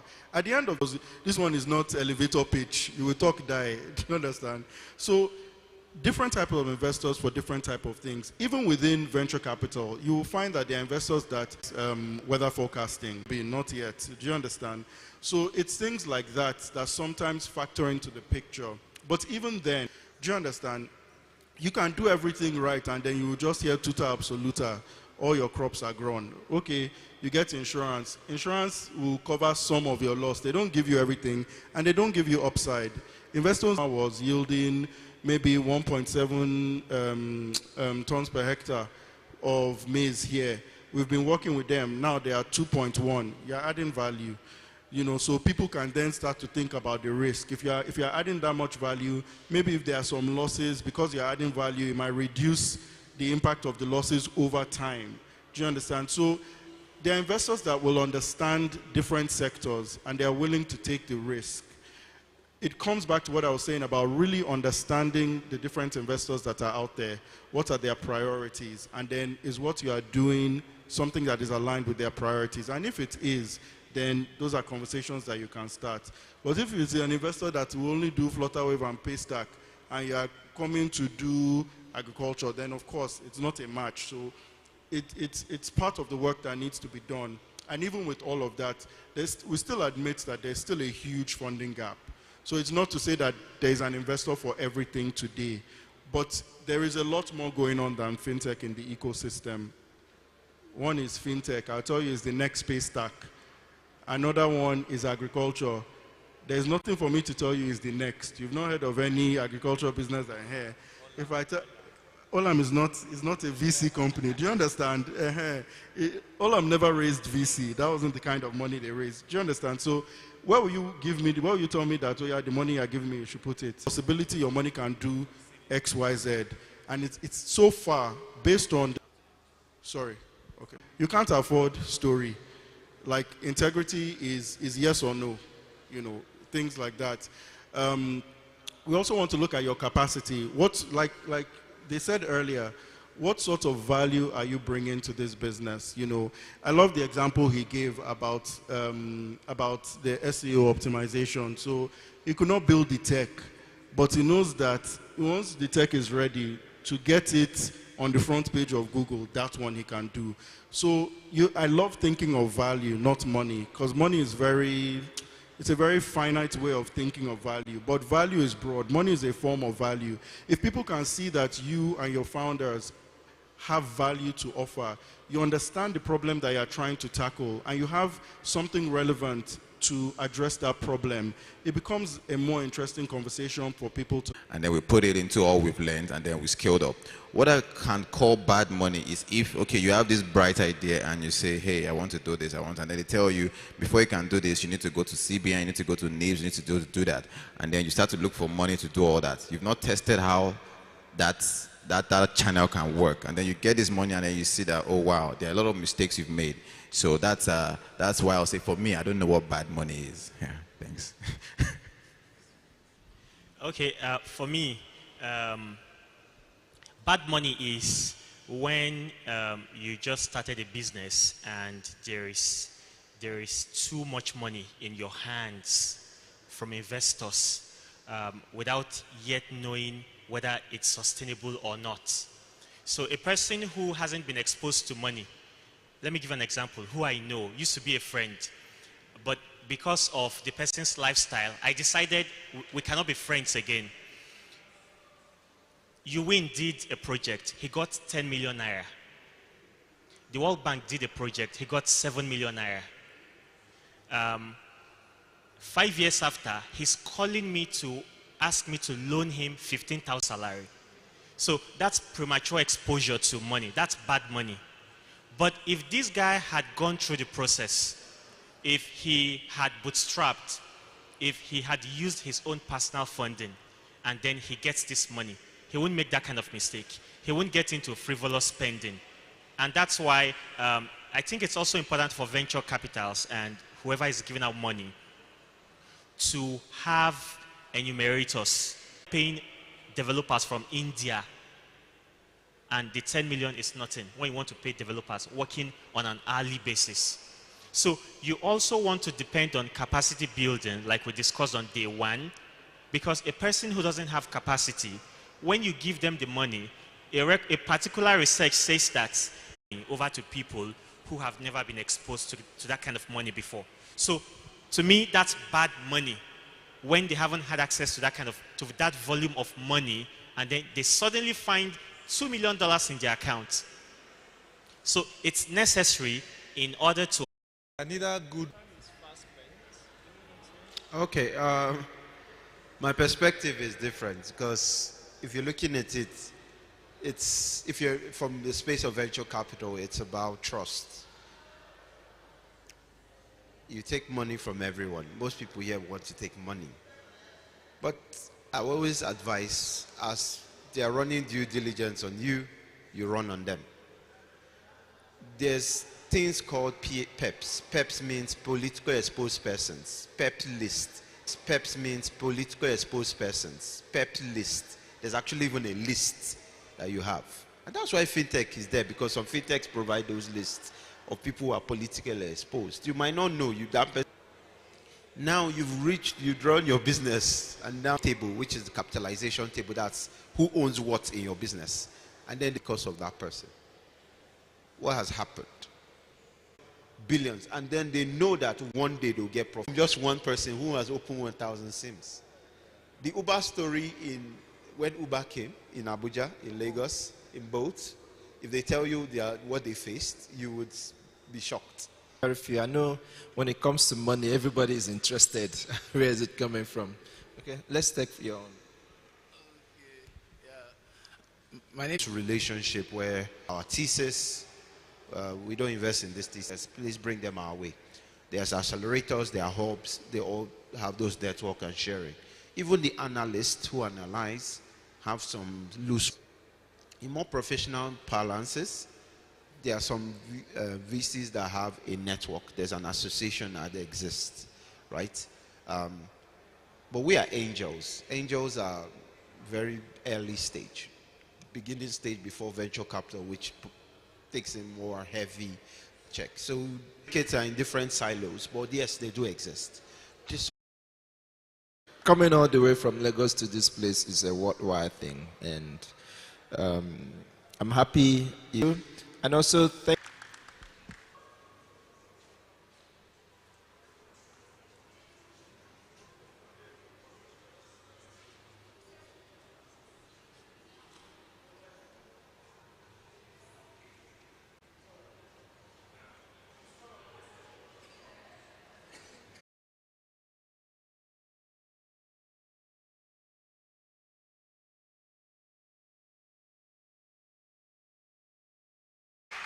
Hello,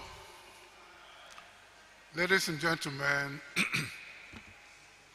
I told, somewhere else, if you look at countries, from the point of view of digital. No matter how much you plan something, you might still give room to